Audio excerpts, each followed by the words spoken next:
ওকে, তাহলে আমরা ক্লাসে চলে যাই। আচ্ছা, আজকে গ্রুপে একটা ভিডিও দিছিলাম, দেখতে পাচ্ছিলেন কেউ? একটু লেট হয়ে গেছে, সরি।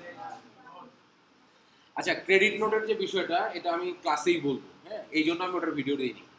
আজকের ভিডিওতে ক্রেডিট নোটের বিষয়টা পাবেন। এখানে হয় কি দেখেন, আমিও এক সপ্তাহ পর ক্লাস নেই, আমিও মাঝে মধ্যে অনেক কিছু ভুলে যাই। ক্লাস নেওয়ার আগে তো একটু প্রিপারেশন লাগে, তো অনেক সময় প্রিপারেশন নিতে পারি না, অনেক সময় ইয়ে হয় না। আসতেছে, আসবে আসবে, একটু সময় দেন, ঠিক হয়ে যাবে। আচ্ছা, ক্রেডিট নোটের ব্যাপারটা আগে বলে নিই, তারপর আমি দেখাচ্ছি। একটা হচ্ছে ক্রেডিট নোট হয় দুইভাবে। একটা হলো টাকা পাওয়ার আগে, আরটা হচ্ছে টাকা পাওয়ার পরে, তাই তো? বিক্রয় ফেরত আসে দুইভাবে। একটা হচ্ছে আমি বাকিতে বিক্রি করছি, এখনো টাকা পাই নাই, তাহলে আমি ক্রেডিট নোট করবো যেভাবে করছি ঠিক সেভাবে। আগে ক্রেডিট নোটটা করে নিব, তারপর ওই রিসিভ মানিতে গিয়ে ওই ক্রেডিট নোটটা ওখানে অ্যাপ্লাই করে দিব। তাহলে কি হলো, প্রোডাক্টটাও আমার ইনভেন্টরিতে ফেরত চলে আসলো, সাথে সাথে আমি টাকাটা মাইনাস করে কম নিয়ে নিলাম। এটা তো একটা বুঝছেন সবাই। সেকেন্ড যে অপশনটা, যখন আমার পেমেন্ট হয়ে গেছে, পেমেন্ট করে দিছে, তখন শুধু মাত্র রিফান্ড রিসিভ করলেই হয়ে যাবে, আলাদা করে ক্রেডিট নোট করে অ্যাপ্লাই করতে হবে না। কারণ কি, রিফান্ড রিসিপ্টে আমরা কি করতেছি, প্রথমে আমরা কাস্টমার সিলেক্ট করতেছি। আমি এটা আবার দেখাবো, অসুবিধা নেই। কাস্টমার সিলেক্ট করতেছি, সিলেক্ট করার পর তার প্রোডাক্ট সিলেক্ট করতেছি, সে কয়টা আমাকে কাছে ফেরত দিচ্ছে। ওকে, প্রোডাক্ট সিলেক্ট করতেছি, ওই পরিমাণ টাকা সিলেক্ট করতেছি, ট্যাক্স সিলেক্ট করার পর টোটাল অঙ্ক ফেরত চলে আসতেছে। যখন আমি রিফান্ড করতেছি, তখন ওই পরিমাণ যে আমার কোয়ান্টিটি, সেটা আমার ইনভেন্টরিতে চলে আসতেছে, এবং ইনভেন্টরিতে চলে আসার পরে আমি তো রিফান্ড করছি, টাকাটাও ব্যাক চলে যাচ্ছে। তার মানে যখন আমি পেমেন্ট পাওয়ার পর ক্রেডিট নোট করব, তখন কিন্তু আমাকে আলাদা করে ক্রেডিট নোট এন্ট্রি দিয়ে করতে হবে না। তখন সরাসরি রিফান্ড রিসিভ করলেই অটোমেটিক্যালি আমার ইনভেন্টরি এবং আমার টাকা দুটোই জায়গা মতো চলে যাবে। বুঝছেন? ওই দিন কি বলছিল বলেন তো, আমরা একটা ক্রেডিট নোট করে সেটা রিফান্ডের আন্ডারে আনার চেষ্টা করছিলাম, আসলে ব্যাপারটা এরকম হবে না। ওকে, যখন আমি পেমেন্ট পাওয়ার পরে আমার বিক্রয় ফেরত হবে, তখন সরাসরি রিফান্ড রিসিভ করে দিলেই কাজ শেষ। দেখাচ্ছেন।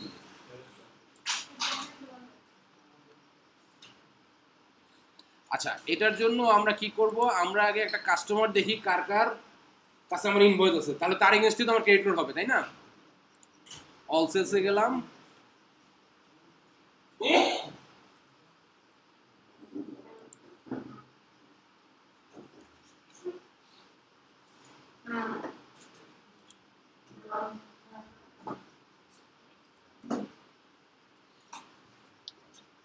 অল সেলসে গিয়ে আমরা একটু কাস্টমার দেখি। না, এই যে সেল, অল সেলস, এই যে এখানে অল সেলসে গিয়ে ধরেন এই যে কার্ডটা পেইড আছে,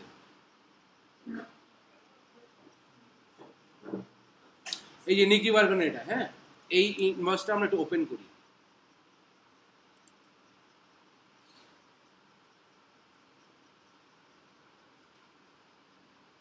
আচ্ছা দেখেন, এই ইনভয়েসটা কি আছে, পেইড আছে, তাই তো?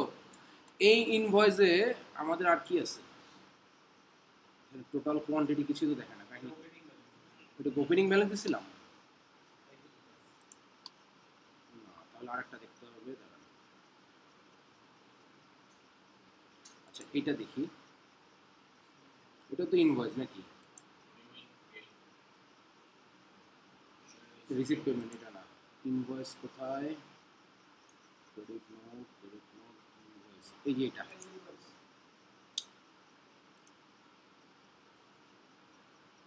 ওকে, তাহলে এটা একটা ইনভয়েস, ইনভয়েসটা, হ্যাঁ, সার্ভিস। ও, এটা কি আবার ওপেন করেছে? তাহলে আমরা একটা ইনভয়েস করি।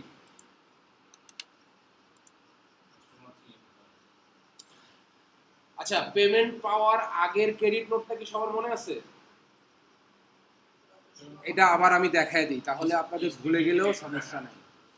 ধরেন হ্যান্সি ক্রাউন আমার কাস্টমার, এর এগেনস্টেও আছে না, কার্ডটা নাই, এই যে এর নামে কিছু নাই, এটা ফ্রেশ করে করে দিচ্ছি। আমার ধরেন ইনভয়েস ডেট হচ্ছে মের 1 তারিখ। ওকে, মের 1 তারিখ ইনভয়েস, ইনভয়েস নাম্বার হচ্ছে 1018। আমি এখানে যে প্রোডাক্ট অ্যান্ড সার্ভিস ধরি, কী কী আছে আমার এখানে, কারণ ফেস মাস্ক, একটা কী দিব, হচ্ছে ডায়াগনস্টিক ইকুইপমেন্ট। ওকে, এখানে আমার কয়টা আছে? 17টা। এখানে দিলাম আমি 10টা। এখানে কয়টা আছে? 101টা। এখানে দিলাম আমি 50টা। ওকে, তাহলে আমার ভ্যাট সিলেক্ট করতে হবে। ধরেন আমি ভ্যাট সিলেক্ট করলাম 5%। 5%, এটা হচ্ছে আমার ইনভয়েস। আপাতত আমি কোনো ডিসকাউন্ট দিইনি। সাপোজ ধরেন ডিরেক্ট ইনভয়েস করলাম, এটা আমি 7 ক্লোজ করে দিলাম। মের 1 তারিখে আমি ইনভয়েস করেছি। হ্যাঁ, নাম কি ছিল?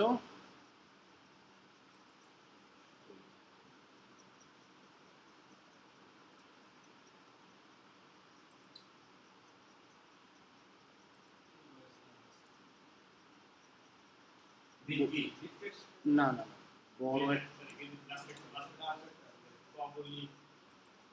কোনটা?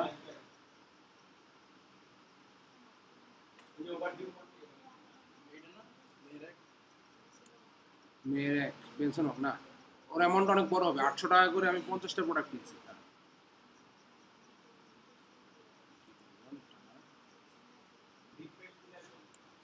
রিফ্রেশ দিয়ে একটা, এই যে হ্যান্ডসিকটা অনেক বড় একটা অ্যামাউন্ট পাইছি।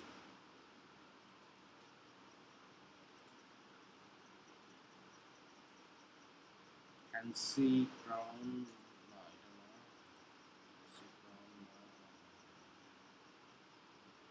এই যে এটা, হ্যাঁ এইটা ঠিক আছে।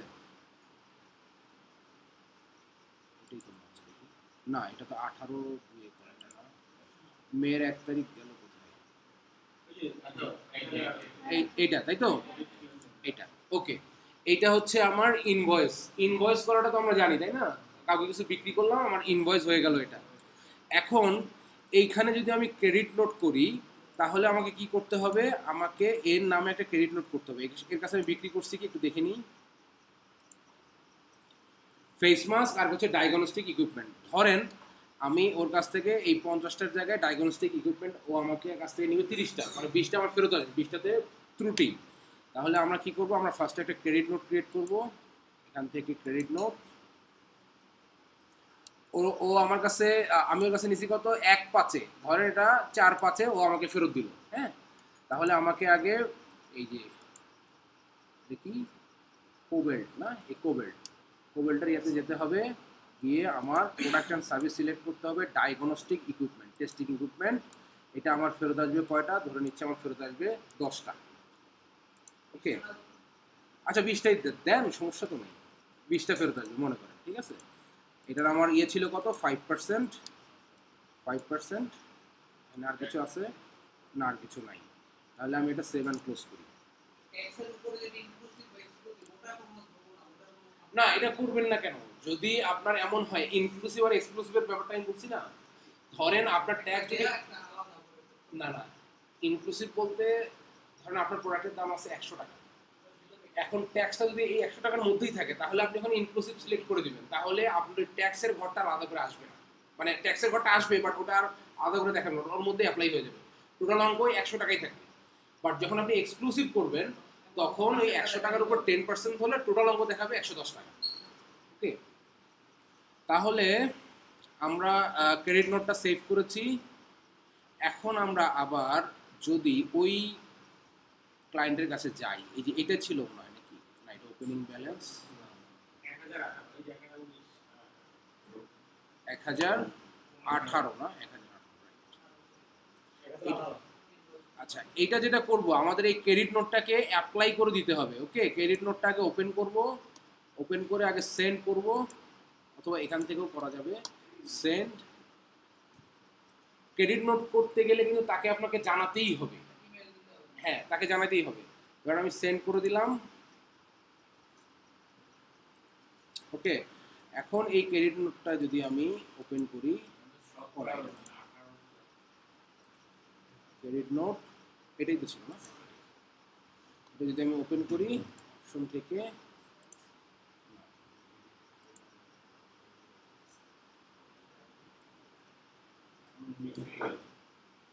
না আপনার ক্রেডিট নোট কোনটা আসছে?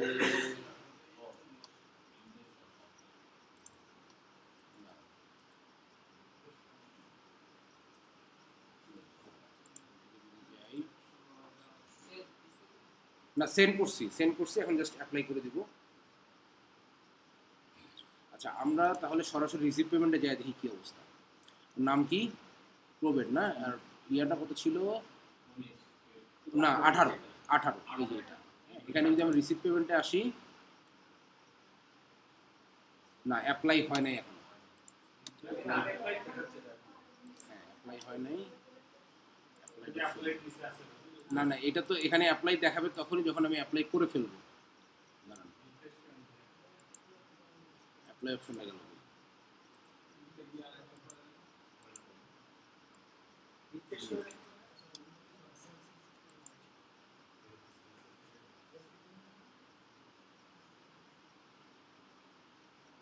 অ্যাপ্লাই তো নিচেই থাকবে, সেটা গেল কই?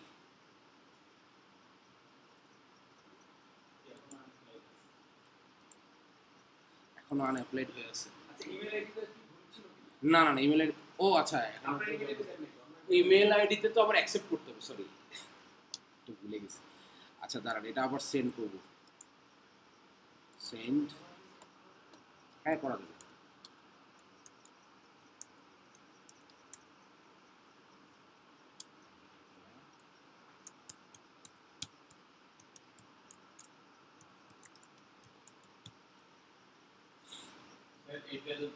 আমি তো পার্টিতে এটা করতে গেলে হুম, সেন্ড করে কাস্টমার যদি রেসপন্স না করে আইটি থাকবে। হ্যাঁ। এখন ধরেন যে আপনি যে পার্টি, মানে আপনি যাদের কাজ করবেন তারা রেসপন্স করবে, কিন্তু বাংলাদেশের যদি কোনো পার্টি হয় তাহলে রেসপন্স নাও করতে পারে, তো তাই খুঁজে না পাওয়া যাবে, তখন আপনি ওই যে আমার মতো ইমেল চেঞ্জ করে নিজে নিজে করে নেবেন। বাট আপনি যদি মানে ফরেন কোনো পার্টির করেন, তারা কনফার্ম থাকেন যে তারা এটা রেসপন্স করবেই, ওরা একটা ইমেলের অনেক গুরুত্ব দেয়। আচ্ছা, আমাকে এখন ইমেইলে যেতে হবে। আমরা তার কাজেই ফিরে থাকবো। রাইট। ইউকেতে কি আছে জানেন? ইউকেতে ধরেন আপনি কারো কাছে টাকা পাবেন, মানে বিজনেস রিলেটেড টাকা পাবেন, পার্সোনাল না, তার কাছে আপনার ইনভয়েস ডকুমেন্ট সবই আছে তার, যদি সে এরকম রেসপন্স না করে, যদি সে এরকম রেসপন্স না করে, সেক্ষেত্রে আপনি যদি ওই অথরিটিকে জানান যে আমার এরকম ইয়ে হচ্ছে না, এটা গভর্নমেন্টের আছে, ওর খবর আছে, ওকে ওর একদম বাড়ি ঘর বিক্রি করে আপনাকে টাকা দিয়ে দেবে, ও কিছুই করতে পারবে না। তো যার কারণে এই বিষয়গুলো খুবই সিরিয়াস। আর আমাদের এখানে তো ধরেন একটা চেকের মামলা চলে 10 বছর, খবরই নেই। এখানে তো এটা আসছে, কিন্তু মানে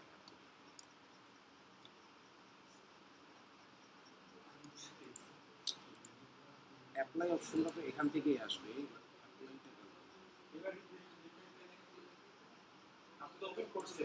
ওপেন তো করছি, কিন্তু অ্যাপ্লাই অপশনটা এখান থেকেই থাকবে, অ্যাপ্লাইটাই তো এখানে নাই। কোনটা কোনটা? এখানে না না, এখানে ক্লিক করলে হবে না, না না, এখানে ক্লিক করলে হবে না।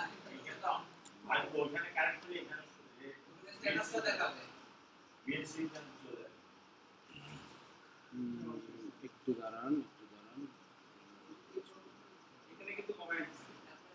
ইনভয়েস না, দুটো ইনভয়েস, এটা ক্রেডিট নোট নাই, একটু দাঁড়ান। বাট আমরা এর আগে কি করছি, ওই নিচের থেকে অ্যাকশন থেকে অ্যাপ্লাই করে দিছি না, এখানে অ্যাপ্লাই অপশনটাই তো আসতেছে না, ভার্সনে কোনো পরিবর্তন হয় নাই। এখানে প্রবলেমটা একটু দেখি,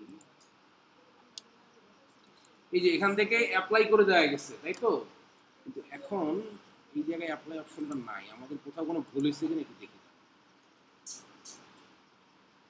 সেন্ড হয়েছে,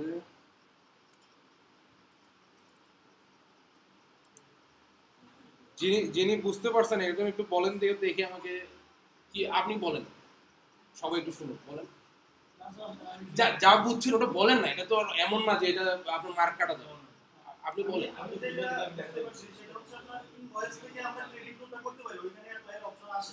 রাইট। কিন্তু সেলস রিসিভ করার পর ওইখানে ক্রেডিট নোট কখনো আমি পাইনি। ওইখান থেকে ওইটা যদি মিলাই দিতে হয় বা বিক্রয় যদি মিলাই দিতে হয়, এটা রিফান্ড রিসিভ মিলাই দিতে হয়। এক্স্যাক্টলি। এইটাই আমি পাচ্ছি। এই এই ইয়াটা কে বুঝছেন বলেন, আপনারা কি বুঝতে পারলেন আমার কথাটা? বুঝতে পারেননি? আচ্ছা, ক্রেডিট নোট হয় দুই ভাবে, বিক্রয় ফেরত দুই ভাবে। একটা হলো গত ক্লাসে আমরা এটা বলছিলাম, একটা হচ্ছে টাকা পাওয়ার আগে বিক্রি করে দিছি, এখনো টাকা পাই নাই, প্রোডাক্ট ফেরত চলে আসছে কিছু, হ্যাঁ, তখন কি করব, আমরা যে ক্রেডিট নোটটা করতে যাচ্ছিলাম, এখন একটা ক্রেডিট নোট করলাম, এইভাবে এটা করব আপনার রিফান্ড না, রিফান্ড পরে, এটা হচ্ছে আমার প্রোডাক্ট ফেরত চলে আসছে।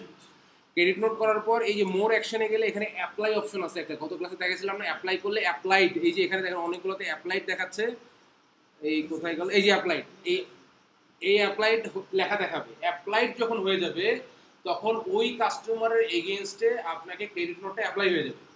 তখন আমরা কি করব, তখন আমরা যখন রিসিভ পেমেন্টে যাব, মনে আছে ডান করে রিসিভ পেমেন্টে গেলে আমি তো এখনো টাকা পাইনি, তখন কি হবে, তখন আমার আগের যে ইনভয়েসটা 10টা প্রোডাক্টের, সাপোজ আমার 2টা ফেরত আসছে, এই 2টা যে ক্রেডিট নোট করছি অ্যাপ্লাই করলে ক্রেডিট নোটটা নিচে অ্যাপ্লাই হয়ে যাবে। তখন কি হবে, আমি যদি এটা রিসিভ পেমেন্ট করে দেই ওই ক্রেডিট নোটটা অ্যাপ্লাই করে, তাহলে আমার 8টা প্রোডাক্টের দাম আমি পেয়ে যাব ওনার কাছ থেকে, আর বাকি 2টা প্রোডাক্ট আমার ইনভেন্টরিতে চলে যাবে। ওকে, এটা হচ্ছে টাকা পাওয়ার আগে। আর যদি আমি টাকা পেয়ে যাই, আমি 10টা প্রোডাক্ট বিক্রি করছি, আমি টাকাও পেয়ে গেছি, এখন আমার 2টা ফেরত আসছে, তখন আমাকে আলাদা করে আর ক্রেডিট নোট করতে হবে না। আমরা যে রিফান্ড রিসিপ্ট যেটা করছি না, আজকে একটা ভিডিও দিছি রিফান্ড রিসিপ্ট, হ্যাঁ, আমি যদি শুধু সেই কাস্টমারের এগেনস্টে রিফান্ড করে দিই, এই যে এখানে দেখেন রিফান্ড রিসিপ্ট, এই যে রিফান্ড রিসিপ্ট, এইটা ঠিক আছে, এইটা করলে কি হবে দেখেন, প্রথমেই আমাকে কাস্টমার সিলেক্ট করতে হবে, যে কাস্টমারের আমাকে মানে পণ্যটা ফেরত দিছে সেই কাস্টমারের নামটা আমি এখানে সিলেক্ট করে, কোনটা পণ্যটা ফেরত দিয়েছে সেই পণ্যটা এখানে সিলেক্ট করে যদি আমি refund receipt save and close করি, তাহলেই ওনার প্রোডাক্টটা আমার কাছে ফেরত চলে আসবে, এবং টাকাটা তো আমি এখানে ব্যাংক সিলেক্ট করেই দিচ্ছি পেমেন্ট মেথড, যে ওনার কত টাকা আমি রিফান্ড করতেছি, তাহলে আমার টাকাটাও রিফান্ড হয়ে গেল, আমার প্রোডাক্টও ফেরত চলে আসবে। বুঝতে পারলেন কি? তাহলে ক্রেডিট নোটের যে বিষয়টা, ক্রেডিট নোট দুইভাবে হবে, টাকা পাওয়ার আগে, টাকা পাওয়ার পরে। টাকা পাওয়ার আগে হলে ক্রেডিট নোটে গিয়ে কয়টা প্রোডাক্ট ফেরত আসছে সেটা ক্রেডিট নোট দিয়ে সেন্ড করে অ্যাপ্লাই করে দিব। ওকে, অ্যাপ্লাই করে দিলে তাহলে কি হবে, যখন আমরা রিসিভ পেমেন্টে যাব ওই কাস্টমারের এগেনস্টে, তখন ওই ক্রেডিট নোটটা অটোমেটিক চলে আসবে। ধরেন এই যে একটা কাস্টমারের এগেনস্টে যদি যাই, ধরেন এই কাস্টমারের এগেনস্টে যদি যাই, কোথায় যাবো, এটাতে ধরেন, হ্যাঁ, এটা যদি আমরা ওপেন করি, না এটা না, এটা যেতে হবে আমাদের কাস্টমার থেকে, কাস্টমার থেকে যেতে হবে, কাস্টমারের নামের পাশে কি থাকে, রিসিভ পেমেন্ট লেখা থাকে না, এই যে রিসিভ পেমেন্টে গেলে এর নামে যদি কোনো ইয়া থাকে, আচ্ছা এটা একটু এখান থেকে দিয়ে দেখি তো, কিন্তু এটা তো অ্যাপ্লাই হচ্ছে না, এটাই তো প্রবলেম। রিসিভ পেমেন্টে গেলে ও ক্রেডিট নোট চলে আসছে, দেখেন একটু আগে কি করছি আমরা, ওনার নামে ইনভয়েস করছি না, এই ক্রেডিট নোটটা দেখেন ওনার নিচে চলে আসছে, এটা কি টাকা পাওয়ার আগে। এটা যদি আমি এখন সেভ এন্ড ক্লোজ করি, তাহলে অটোমেটিক টাকা কাটাকাটি হয়ে আমার বাকি টাকা চলে আসবে।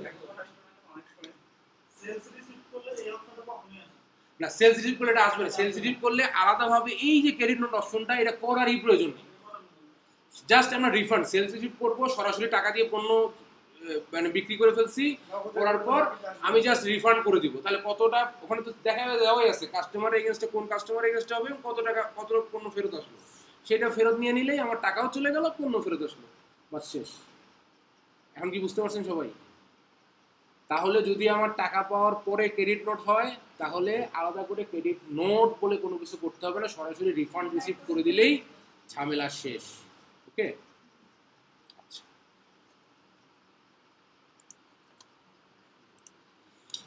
ওকে, তাহলে আমরা আজকে যে ভিডিওটা দিছি ওখানে দেখেন আপনি ডিলেড চার্জ এবং ডিলেড ক্রেডিট দুইটার ব্যাপারে বলা আছে।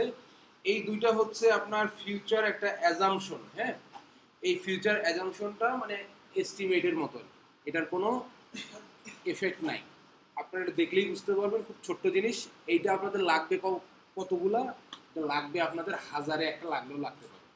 এইটার আসলে হয়তোবা কেউ একটা ফিডব্যাক দিছে যে আমার এরকম একটা অ্যাজাম্পশন দরকার, ওরা অ্যাড করে দিছে, এটা আসলে বাস্তবে এটা তেমন কিছু লাগে না, মানে এটা ধরে নিব কি আমি, ভবিষ্যতে আমার একটা অ্যাডভান্স টাকা আসতে পারে, সেটা আমি নোট করে রাখবো, ভবিষ্যতে আমার একটা ক্রেডিট নোট হতে পারে, দুটোই জিনিসই কিন্তু তাই, একটা হচ্ছে ডিলেড চার্জ, যেটা আমার অ্যাডভান্স টাকা আসতে পারে আমি একটা নোট করে রাখবো, আর একটা হচ্ছে ডিলেড ক্রেডিট, ভবিষ্যতে আমার ক্রেডিট নোট আসতে পারে, সেটা আমরা নোট করে রাখবো। খুবই সিম্পল বিষয়, ভিডিওটার লিঙ্কে দেখলেই বুঝতে পারবেন। ওকে, তাহলে আমরা যদি আমাদের কাস্টমার এন্ডে আসি, প্রতিটা জিনিস আমি আরেকবার করে বলছি, দেখেন কারো যদি কোথাও কনসেপ্টে ঝামেলা থাকে দয়া করে ক্লাসে হাতটা তুলবেন যে আমি এটা বুঝি নেই। প্রথম জিনিস কি ছিল আমাদের? এস্টিমেট। এস্টিমেটটা কি জিনিস? ওই যে পারচেজ অর্ডার বা কোনো একটা কিছু আমরা পেলে আমরা একটা করে রাখবো, মানে একটা নোট ড্রাফট করে রাখবো যে এটা আমার বিক্রি হতে পারে, আমাকে বলা হয়েছে যে আগামী একদিন নিতে পারে। নেওয়ার পর আমরা চাইলে এস্টিমেটটাকে আমরা ইনভয়েসে ক্রিয়েট করতে পারবো যদি উনি এটা কনফার্ম করে, এবং সেখানে যদি আমার সংখ্যাটা কম বেশি হয় তাহলে আমরা সেটাকে সংখ্যাটা কম বেশি করে দিতে পারবো। ওকে, এবং যদি আপনি সেটিংসে একটা জিনিস মনে রাখবেন, কিন্তু সেটিংস যখন আমরা করছি তখন সেলস সেটিংস করছি না, একটা সেলস সেটিংসে একটা অপশন আছে কিন্তু, যে আপনি যখন প্রোগ্রেসিভ ইনভয়েস যখন এটা করতে যাবেন তখন এটা পার্ট বাই পার্ট করা যাবে কিনা এটা কিন্তু অন থাকতে হবে, না হলে কিন্তু আপনি এস্টিমেট থেকে ইনভয়েসে ক্রিয়েট করতে পারবেন না। ওকে, যদি কখনো এরকম কোনো প্রবলেম হয়, ধরেন ক্লায়েন্ট যদি আপনাকে বলে যে ভাই আমি তো এস্টিমেট করি কিন্তু এটাতে ইনভয়েস করা যায় না, ঠিক আছে, ওকে কিন্তু বলবেন না যে তুমি সেটিংস ঠিক করো, বললে তো আপনাকে আর কাজ দেবে না, বলবেন যে অনেক বড় সমস্যা, আপনি দাঁড়ান আমি দেখতেছি। ওকে, তারপর সেটিংস চেঞ্জ করে দিবেন, সময় নেবেন একদিন, দেখতে হবে অনেক কিছু, একদিন সময় নিয়ে সেটিংস চেঞ্জ করে দিবেন, তাহলে ইনভয়েস মানে এস্টিমেট থেকে ইনভয়েসে ক্রিয়েট হবে। এটা গেলো একটা অপশন। সেকেন্ড হচ্ছে সরাসরি আমরা ইনভয়েস করতে পারি। সরাসরি ইনভয়েস করলে কি হবে? জাস্ট কাস্টমারের নাম দিব, প্রোডাক্ট এন্ড সার্ভিস দিব, ট্যাক্স সিলেক্ট করব, যদি ডিসকাউন্ট থাকে ডিসকাউন্টটা কিভাবে দিব, যদি টোটালের উপর ডিসকাউন্ট দেই তাহলে পার্সেন্টেজ দিলে নিচে পার্সেন্টেজ আসবে, আর যদি আমার প্রতিটা লাইনে ডিসকাউন্ট থাকে, যে আমার দুইটা লাইনে দুই রকম ডিসকাউন্ট, তাহলে ডিসকাউন্টটা দিতে হবে কিভাবে? ম্যানুয়ালি দিতে হবে, দিয়ে আমরা ইনভয়েস করব। এখন যদি এমন হয়, ইনভয়েস মানে কি? আমার বাকিতে বিক্রি, তাই তো? যদি বাকিতে বিক্রি না করি, যদি আমার সরাসরি বিক্রি হয়, তাহলে কি করব? আমরা সেলস রিসিপ্ট করব, যেটাতে আমার সরাসরি পেমেন্টের অপশন থাকবে ওই ইয়ার সাথেই, ইনভয়েসের সাথেই। পেমেন্ট আমি কোন ব্যাংকে নিচ্ছি, ব্যাংক সিলেক্ট করব, করে প্রোডাক্ট এন্ড সার্ভিস দিয়ে 7 ক্লোজ দিব, তাহলে আমার ইনভেন্টরি থেকে প্রোডাক্টও চলে যাবে, টাকা আমার ব্যাংকে ঢুকে যাবে, এটার কোনো ডিউ ডেট থাকে না, কারণ এটা টাকা নগদ। ওকে, এখন আসেন সেলস রিসিপ্ট পর্যন্ত করলাম, এখন যদি আমার প্রোডাক্ট ফেরত আসে তাহলে কি হবে? ক্রেডিট নোট করতে হবে। যদি আমি টাকা না পাই তাহলে ক্রেডিট নোট করব, ক্রেডিট নোট করে আমি অল সেলস থেকে যাব কাস্টমারে, কাস্টমারে গিয়ে কাস্টমারের নামের পাশে যে রিসিপ্ট পেমেন্ট আছে সেখানে ক্লিক করলে আমি ক্রেডিট নোটটা নিচে দেখতে পাবো, এবং ক্রেডিট নোটে যদি টিক দেওয়া না থাকে তাহলে টিক দিয়ে আমি ওইটার সাথে অ্যাপ্লাই করে সেভ অ্যান্ড ক্লোজ দেবো, তাহলে হবে কি, যে আমি যে টাকাটা পাবো সেই টাকাটা পাওয়ার সময় আমার ক্রেডিট নোটটা অটোমেটিক কাটাকাটি হয়ে গিয়ে বাকি টাকাটা আমি পেয়ে যাব, এবং আমার যে প্রোডাক্টটা ফেরত আসবে সেটা আমার ইনভেন্টরিতে অটোমেটিক ব্যাক করে দেবে। ওকে, এটা হচ্ছে একটা credit note. Second credit note কি? সেকেন্ড ক্রেডিট নোট, যদি এই যে আমরা সেলস রিসিপ্ট করেছি, মানে কি আমরা নগদ টাকায় বিক্রি করেছি, সেখান থেকে যদি আমার দুইটা পণ্য ফেরত আসে তাহলে আমরা সরাসরি কি করে দিব? এই রিফান্ড রিসিপ্ট করে দিব, আমাদের আলাদা করে ক্রেডিট নোট অ্যাপ্লাই করতে হবে না। রিফান্ড রিসিপ্টে যাব, রিফান্ড রিসিপ্ট আজকের ভিডিওতে আছে, আজকে যে আমি সকাল দুপুরে যে ভিডিওটা শেয়ার করছি আছে। রিফান্ড রিসিপ্ট কি করব? ওই কাস্টমারের নাম সিলেক্ট করব, করে যে কটা প্রোডাক্ট ফেরত আসছে প্রোডাক্ট এন্ড সার্ভিসের নাম দিব, সংখ্যা দিব, অ্যাপ্লাই করে দিলেই প্রোডাক্ট অটোমেটিক আমার সিস্টেমে ফেরত আসবে, এবং টাকাটা যে দিব ওনাকে কোন অ্যাকাউন্টে কোথা থেকে দিব সেগুলো কিন্তু আমি শুরুতেই সিলেক্ট করে নিচ্ছি, তার মানে আমার ব্যাংক থেকেও টাকা চলে যাবে, আমার প্রোডাক্টটাও ফেরত চলে আসবে। এই হচ্ছে রিফান্ড রিসিপ্ট। আর ডিলেইড ক্রেডিট এবং ডিলেইড চার্জ, এই দুইটা আমি আজকের ভিডিওতে বলে দিচ্ছি, তারপরে বলছি দুইটা হচ্ছে ফিউচার অ্যাজাম্পশন, এই দুইটা হচ্ছে আপনি ফিউচার ডেটে করতে পারবেন। ওকে, ফিউচার ডেটে করতে হবে না, আমরা অ্যাজ অফ ডেটের যে ঝামেলা এখানে কিন্তু ওটা নাই, আপনি কিন্তু আজকে কয় তারিখ? 1 তারিখ না, আপনি এটা 10-12 তারিখের ডেটে করতে পারবেন, আগামী 10 তারিখের ডেটেও করতে পারবেন, 5 তারিখের ডেটেও করতে পারবেন। এটা কি? এটা আমি একটা নোট রাখছি। হ্যাঁ, ডিলেইড, হ্যাঁ এস্টিমেটের, ডিলেড ক্রেডিট কি জিনিস আর ডিলেড চার্জ কি জিনিস? একটা হচ্ছে ডিলেড চার্জ হচ্ছে যদি কেউ আমাকে অ্যাডভান্স দিবে বলে বলেছে, মানে অ্যাডভান্স দিবে, ব্যাক ডেটও তারা অ্যাডভান্স দিতে পারবে না, অ্যাডভান্স দিলে তো ফিউচার ডেটে লাগবে, যে ভাই আপনাকে 10 তারিখে আমি অ্যাডভান্স দিব, সেইটার আমি একটা নোট রাখবো ডিলেড চার্জের মাধ্যমে, উনি আমার 10 তারিখে আমাকে একটা টাকা দিবে, যদি ওই টাকাটা দেয় তাহলে আমি এটাকে অ্যাপ্লাই করে দিব, আর যদি না দেয়, এটা আপনাদেরকে বললাম যে এইটা আপনার 1000-এ একটাও লাগবে না, এরকম হয় না নর্মাল, ঠিক আছে, যে একজনের টাকা দিবে আপনি সেটা নোট করে রাখতেছেন, ঠিক আছে। এটা আরেকটা হচ্ছে ডিলেড ক্রেডিট, হচ্ছে যে ফিউচারে আমার একটা ক্রেডিট নোট হবে, প্রোডাক্ট ফেরত আসবে, উনি বলে দিচ্ছে প্রোডাক্টটা ফেরত আসলে না আমি মানে ক্রেডিট নোট করবো, তাই না? তো এটার আজকের ভিডিওটা দেখলে আপনারা বুঝতে পারবেন। তাহলে আমরা এইখানে যে অপশনগুলো পাইলাম, ঠিক আছে, এই অপশনগুলো আমরা সবাই বুঝছি কিনা, কারো কোথাও কোনো গ্যাপ আছে কিনা একটু বলুন যে ভাই আমি এটা এখনো ক্লিয়ার না, এটা শেষ করে আমি পরেরটা দিলাম।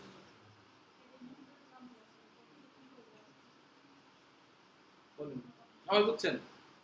আচ্ছা ঠিক আছে, তারপরেও যদি বাসায় যদি মনে হয় যে বুঝেন না, বাসায় যদি বুঝেন না, আচ্ছা আপনাদেরকে কি আমি একটা এক্সেল ফাইল দিয়েছিলাম ইনভয়েস প্র্যাকটিস করার জন্য? একটু দেখাই, আপনার ওই ইয়াতেই থাকার কথা। আচ্ছা ওইটা আপনাদেরকে আমি বুঝাই দিচ্ছি, ওটা বুঝাই দিলে আপনারা বুঝতে পারবেন। একটু আমি বুঝাই দিচ্ছি আপনাদের।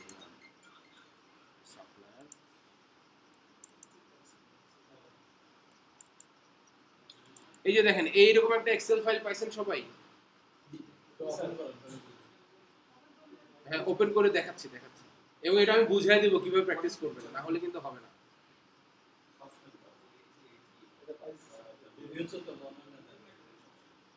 এটা ওপেন হবে। এই যে দেখেন প্রথম ফাইলটা কি আছে দেখেন, এখানে দেখবেন না নেমে, এখানে কি আছে কাস্টমারের নাম আছে। আপনারা যে কাস্টমার গুলাকে ইম্পোর্ট করেছেন সেই কাস্টমারেরই নাম আছে, এখানে অন্য কোনো কাস্টমারের বা অন্য কোনো লোকের নাম নাই। তার মানে এখান থেকে কোনো মানে কাস্টমারকে কিন্তু আপনার নতুন করে ইম্পোর্ট করতে হবে না, ঠিক আছে। দেখেন এই যে অ্যাডামো প্রথম নামটাই বলছে, এটা কি করতে হবে দেখেন, এস্টিমেট করতে হবে, ঠিক আছে। এখানে কি আছে দেখেন, বলছে অ্যাডামো কাস্টমারের নাম, তাহলে আমরা কি করব, প্রথমে যাব এস্টিমেটে গিয়ে কাস্টমার সিলেক্ট করব কাকে, অ্যাডামো। ডেট দিব কোনটা, 2 অক্টোবর 2022 এই date. Product and service select করব কি, এই যে প্রোডাক্ট অ্যান্ড সার্ভিস এখানে যা আছে সব আপনারা আপলোড করছেন, আপনাদেরকে যে ডাটা দেওয়া হয়েছে ওই ডাটার সাথে ম্যাচিং করে এটা বানানো হয়েছে, ওকে। তাহলে এখানে সিলেক্ট করব মানে কোয়ান্টিটি কটা দিব, 12টা 14টা 8টা। এখানে ট্যাক্স কি দিব, প্রথমটাতে 0, তারপরটাতে 15, তারপরটাতে 10, ঠিক আছে। অ্যামাউন্ট ইনভয়েস অ্যামাউন্ট অটোমেটিক চলে যাবে। হ্যাঁ এইটাকে কি করব আমরা, এস্টিমেট 7 ক্লোজ করব এই ডেটে, ঠিক আছে। এরপরে আমরা কনভার্ট টু ইনভয়েস, আমরা ইনভয়েসে কনভার্ট করব কয় তারিখ, 7 তারিখ। 7 তারিখে গিয়ে কি করব আমরা, যখন ইনভয়েসে কনভার্ট করব তখন ওখানে কি আসবে বলেন, একটা আসবে ফুল অ্যামাউন্ট, একটা আসবে 50%, একটা আসবে কাস্টম, তাই না? দেখছিলাম আমরা মাঝখানে ছোট্ট উইন্ডো আসে, আমরা ওখানে 50% সিলেক্ট করে এটা ইনভয়েস করে ফেলবো। তাহলে বাকি থাকবে কোনটা, বাকি থাকবে হচ্ছে আপনার এই 10 অক্টোবর 2022 দিয়ে আমরা বাকি rest of the amount invoice করে ফেলবো। তাহলে আপনি এস্টিমেট থেকে ইনভয়েস 50% করা প্লাস পুরোটা করা একটা দিয়ে প্র্যাকটিস করতে পারবেন। তারপরের পেজে আসেন, দেখেন এটা কি সুসান রিওয়ার্কে কি বলছে এখানে, সরাসরি বলছে ইনভয়েস করতে হবে। হ্যাঁ হ্যাঁ সরাসরি ইনভয়েস করতে হবে। তাহলে আমরা সরাসরি তখন ইনভয়েস ট্যাবে ক্লিক করব, এই যে ইনভয়েস ট্যাবে ক্লিক করব, ঠিক আছে। ক্লিক করার পরে প্রথমে কাস্টমারের নাম সিলেক্ট করব, তারপর এখানে ডেট দিব, এই ডেট দিব, প্রোডাক্ট অ্যান্ড সার্ভিস সিলেক্ট করব, কোয়ান্টিটি দিব, ট্যাক্স দিব, এগুলো তো আপনারা জানেন এখন, তাই না। দিয়ে 7 ক্লোজ করব। আর তারপরে কোথায় যাবো আমরা, রিসিভ পেমেন্টে যাব। ওই কাস্টমারের পাশে নামে রিসিভ পেমেন্ট প্রথমে 20 তারিখে করব, আমরা কত 60% রিসিভ করব। আমরা শিখছিলাম না 60% করে উপরের ঘরটাতে ওই 60% অ্যামাউন্ট বসে দিয়ে 7 ক্লোজ করে দিব। কোন জায়গায় বলেন তো, অনেকে ব্ল্যাঙ্ক লুক দিচ্ছেন, বুঝতে পারছেন না, আরেকবার দেখাই দিই।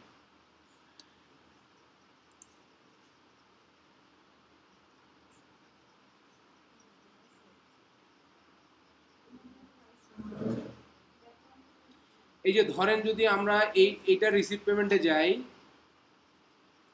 রিসিভ পেমেন্টে গিয়ে ধরেন এখানে আছে 400, তাই তো। এখানে কি বলছে, এখানে বলছে আমরা 60% পেমেন্ট রিসিভ করব। তাহলে আমার 460% কত হয় একটু হিসাব করেন তো কেউ, 240। এই যে এই ঘরটার কথা বলছি, এখানে লিখতে হবে 240। এইটা হচ্ছে আমার 60% রিসিভ হবে। এইটাকে আমি 7 ক্লোজ করে দিলেই আমার 60% রিসিভ হবে। এখন এই কাস্টমারের কি আমার ফুল পেমেন্ট রিসিভ হয়েছে, আছে না, দাঁড়ান ওর নামটা কই, এখানে 160 টাকা এখন দেখাচ্ছে, তার মানে 40% এখন রিসিভ করতে হবে। তাহলে এই সূত্র অনুযায়ী বা এই সিস্টেম অনুযায়ী 22 তারিখে আমরা আরো 30% রিসিভ করব। তাহলে কি হবে, 90% হলো, 10% থেকে যাবে। 10% আপনি চাইলে করতে পারেন, না চাইলে নাও করতে পারেন, ঠিক আছে। ভাই আপনি ক্রেডিট রুল মিস করছেন, আপনাকে আরেকবার বলে দিব। ওকে, তো এটা কি আমরা প্র্যাকটিস করতে পারবো এইভাবে? দেখেন বাকি এই যে এরটা আছে, এরটা আছে, এরটা আছে, এগুলো করতে গিয়ে আপনি যখন ডিসকাউন্ট পাবেন লাইন বাই লাইন, যে আমার প্রতিটা প্রোডাক্টে ডিসকাউন্ট দিতে হবে, তখন কি করব আমরা? ম্যানুয়ালি ডিসকাউন্ট দিয়ে ওই যে টোটাল অঙ্কটা বসাই দিলেই আমার কোয়ান্টিটি অটোমেটিক ওই অঙ্কের সাথে অ্যাডজাস্ট হয়ে যাবে। ওকে, এটা গ্রুপে আছে, আপনি গ্রুপের লিংকটা আছে আপনার কাছে, মানে ওই গ্রুপে কি ওই লিংকটা আছে? শীটটা আমি আলাদাভাবে আবার দিচ্ছি, অসুবিধা নেই। ড্রাইভ লিংক হারাই ফেলছেন? আচ্ছা, ড্রাইভে আছে, ড্রাইভে আছে, দাঁড়ান একটা মিনিট, আমি এখনই দিয়ে দিই, এগুলো পরে ভুলে যাই।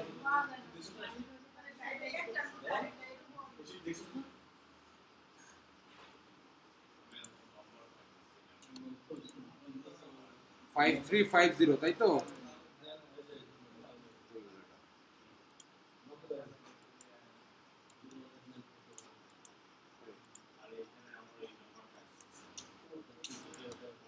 এই যে গ্রুপে আবার দিয়ে দিচ্ছি, হ্যাঁ এই এক্সেল শিটটা দিয়ে দিচ্ছি, পেয়ে যাবেন এখন।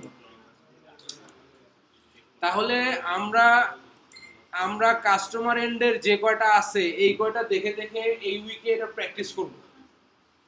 আপনি যখনই প্র্যাকটিস করবেন তখনই আপনি আজকে ক্লাসে যদিও কোনো কিছু গ্যাপ থাকে, যদিও বলতেছেন না গ্যাপ আছে কিনা, বলতেছেন না বলতে কি আপনি আসলে বুঝতে পারছেন না গ্যাপ আছে কিনা, যখন আপনি এটা প্র্যাকটিস করতে যাবেন তখনই বুঝতে পারবেন যে আমি কোথাও বুঝতে পারি কিনা বা কোথাও আমার বোঝার ঝামেলা হয় কিনা।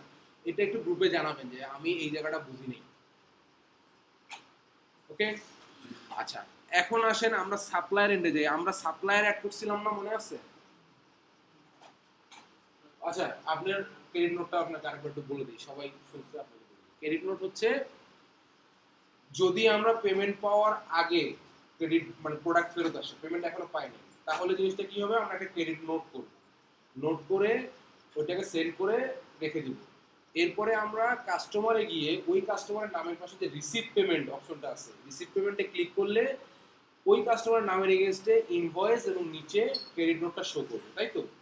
এটা আমরা সেভ এন্ড ক্লোজ করলে যেহেতু আমরা পেমেন্ট পাই নাই, ওইটা যেটা নতুন অ্যামাউন্ট মানে ক্রেডিট নোটের অ্যামাউন্ট প্লাস আগের অ্যামাউন্ট, এটা প্লাস মাইনাস হয়ে অ্যামাউন্টটা দাঁড়াবে এবং ওটা আমরা রিসিভ করলাম। এটা হচ্ছে পেমেন্ট পাওয়ার আগে, এটা তো বুঝছেন?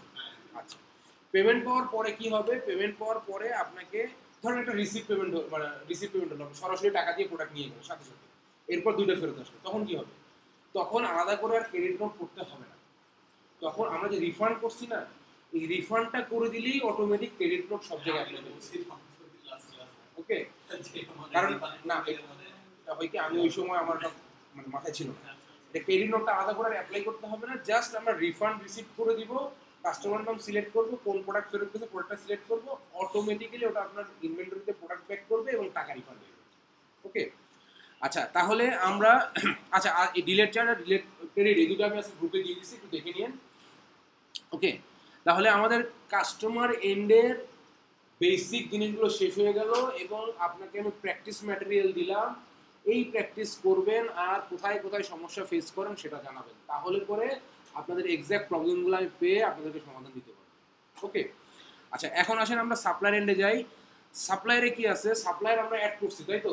সাপ্লায়ার এন্ডে কাজ করতে গেলে তাকে সাপ্লায়ার লাগবে, আর সাপ্লায়ার মানে কি? আমি যার কাছ থেকে কিনবো, ঠিক আছে? আর কি লাগবে? প্রোডাক্ট অ্যান্ড সার্ভিস লাগবে, সেটাও আমরা অ্যাড করে রাখছি। এখন এখানে আমাদের প্রথম কাজ শুরু করছিলাম কি দিয়ে? এস্টিমেট। আর এখানে আমরা প্রথম কাজ শুরু করবো পারচেজ অর্ডার দিয়ে। আমার জন্য যেটা এস্টিমেট, সাপ্লায়ারের জন্য সেটা পারচেজ অর্ডার। আর আমি যখন মানে অ্যাজ এ সেলার আমি কাস্টমারকে এস্টিমেট করি না, সে আমাকে তখন কি করবে? পারচেজ অর্ডার, তার পারচেজ অর্ডারটা আমার কাছে এস্টিমেট হিসেবে আসবে, আমি তখন কি? ক্রেতা। বুঝতে পারছেন? সাপ্লায়ারের ক্ষেত্রে এটা পারচেজ অর্ডার, সেম অবস্থা এস্টিমেটের মতো, এটা ব্যালেন্স শিটে বা আপনার রিপোর্টে কোথাও ইম্প্যাক্ট ফেলবে না, এটা জাস্ট আপনার একটা ড্রাফটের মতো থাকবে। ওকে, তাহলে আমরা যদি পারচেজ অর্ডারে যাই, পারচেজ অর্ডারে গেলে এখানে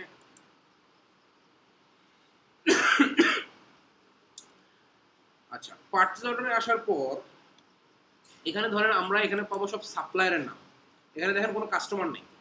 ওকে, আমরা ধরেন এর নাম কি? অ্যামেলিয়া, অ্যামেলিয়ার নাম সিলেক্ট করলাম, সিলেক্ট করার পর পারচেজ অর্ডার ডেট দিব। হ্যাঁ, পারচেজ অর্ডার আমার ডেট যদি দেই, ধরেন কবে করছি পারচেজ অর্ডার, ধর 20 তারিখে করছি, মের 20 তারিখে। হ্যাঁ, আচ্ছা নিচে আসলে দেখেন এখানে দুইটা অপশন দেখাচ্ছে, একটা হচ্ছে ক্যাটাগরি ডিটেল আর একটা হচ্ছে আইটেম ডিটেল। আইটেম ডিটেল আমরা ইনভয়েস করার সময় দিচ্ছি, কাস্টমার অপশনই পাইছে আইটেম ডিটেল, বাট এই ক্যাটাগরি ডিটেল আমরা পাচ্ছি হচ্ছে সাপ্লায়ারের ক্ষেত্রে। ওকে, এখন এই জিনিসটা হচ্ছে কিরকম, ধরেন ক্যাটাগরিটা আমাদের ম্যাক্সিমাম ইউজ হবে হচ্ছে সার্ভিসের ক্ষেত্রে, ঠিক আছে। এছাড়াও অ্যাজ এ অ্যাকাউন্টেন্ট আপনার ক্যাপাসিটি অনুযায়ী আপনি ক্যাটাগরি ব্যবহার করতে পারবেন। কিরকম, ক্যাটাগরিতে যদি আপনি আসেন, এখানে যদি আপনি ক্লিক করেন, এখানে দেখেন দেখাবে আপনার সব চার্ট অফ অ্যাকাউন্টগুলো দেখাবে এই জায়গায়। এবং আপনি কি করবেন, এখানে যেহেতু আমরা এক্সপেন্স করতেছি, এক্সপেন্স মানে আমি খরচ করতেছি, আমি কোন খাতে কোন লেজারে আপনি খরচ করবেন সেই লেজারটা এখানে সিলেক্ট করে আপনি যদি এই যে ক্যাটাগরিতে সেই লেজারটা যদি আপনি সিলেক্ট করে ডেসক্রিপশন দেন, অ্যামাউন্ট ট্যাক্স বসায় দেন, তাহলে ওই লেজারে টাকাটা অ্যাড হবে। কিন্তু সেই ক্ষেত্রে আপনার কোনো ফিজিক্যাল প্রোডাক্ট এবং সার্ভিস ইনভেন্টরি থেকে যাবে না, কারণ ইনভেন্টরিতে তো আপনি যদি সিলেক্ট করেন। যদি এমন কিছু থাকে, যেমন সার্ভিস কি আপনার ইনভেন্টরিতে আছে, সার্ভিস তো আপনার খালি সার্ভিসের নামটা আছে, সংখ্যা তো আর ইনভেন্টরিতে নেই। এই ক্যাটাগরিটা আমরা ম্যাক্সিমাম ব্যবহার করব সার্ভিসের ক্ষেত্রে। ধরেন আপনি একটা সার্ভিস দিচ্ছেন, আপনার এটা কি হেলথ কেয়ার সার্ভিস, ধরেন আপনি একজনের বাসায় আপনি নার্স পাঠাইছেন যে উনি অসুস্থ, ওনাকে আজকে সেবা করবে। এখন এই নার্সের হিসাবটা আমরা যখন ইয়াতে দেখব, পেরোল করব, টাইমশিট ম্যানেজ করব, তখন আমরা এটা দেখব যে আওয়ারলি বেসিসে চার্জ করা যায়, যে এই নার্সটা 5 ঘন্টা কাজ করবে, 5 ঘন্টা তার বেতন কত হবে বা তার আওয়ারলি কত টাকা চার্জ হবে, ঠিক আছে। তো ধরেন তার চার্জ হবে 200 টাকা, এটা কি আমার ইনভেন্টরিতে আছে? ইনভেন্টরিতে নাই। তাহলে এইটার ক্ষেত্রে যখন আমরা এই কাজটা করব, ধরেন আমি এটা এক্সপেন্সের ক্ষেত্রে যদি সার্ভিস আমার এরকম হয়, সার্ভিসটা আমারই কোথাও থেকে নিতে হচ্ছে, ধরেন আমি একটা প্রোডাক্ট আনছি, লেবার সার্ভিস আমার নিতে হবে, লেবার সার্ভিস কি আমার ইনভেন্টরিতে আছে বা কোথাও আছে? তো এই লেবার সার্ভিসটা নেওয়ার জন্য আমি টাকা খরচ করব, সেটা আমার লেজার কোনটাতে ইম্প্যাক্ট ফেলবে?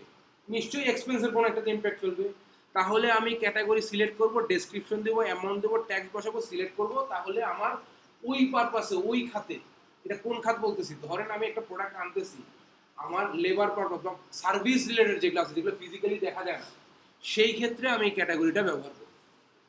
ওকে, নর্মালি ক্যাটাগরিটা খুব কম লাগে, কিন্তু তারপরেও তারা অপশনটা দিচ্ছে যদি আপনার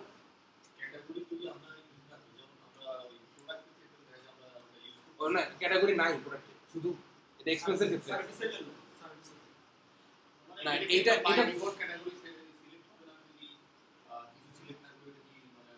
না না সেটা তো হবেই, আপনার লেজারে তো ইমপ্যাক্ট করবেই। মানে আমি কোন ক্ষেত্রে বলতেছি, ধরেন আপনি একটা প্রোডাক্ট কিনছেন, কেনার পর প্রোডাক্টটা আপনার এখানে আসছে, এখন এই প্রোডাক্টের ট্রাক থেকে নামায়া আপনার গোডাউনে দিবে, এটা লেবার সার্ভিস দিচ্ছে। তো এই লেবারটাকে আপনি যে পে করতেছেন, আপনার এক্সপেন্স না, তো এই এক্সপেন্সটাকে আপনি কিভাবে দেখাবেন? এটা তো আপনার প্রোডাক্টের সার্ভিসেও নাই। ওকে, না না না এটা এরকম না।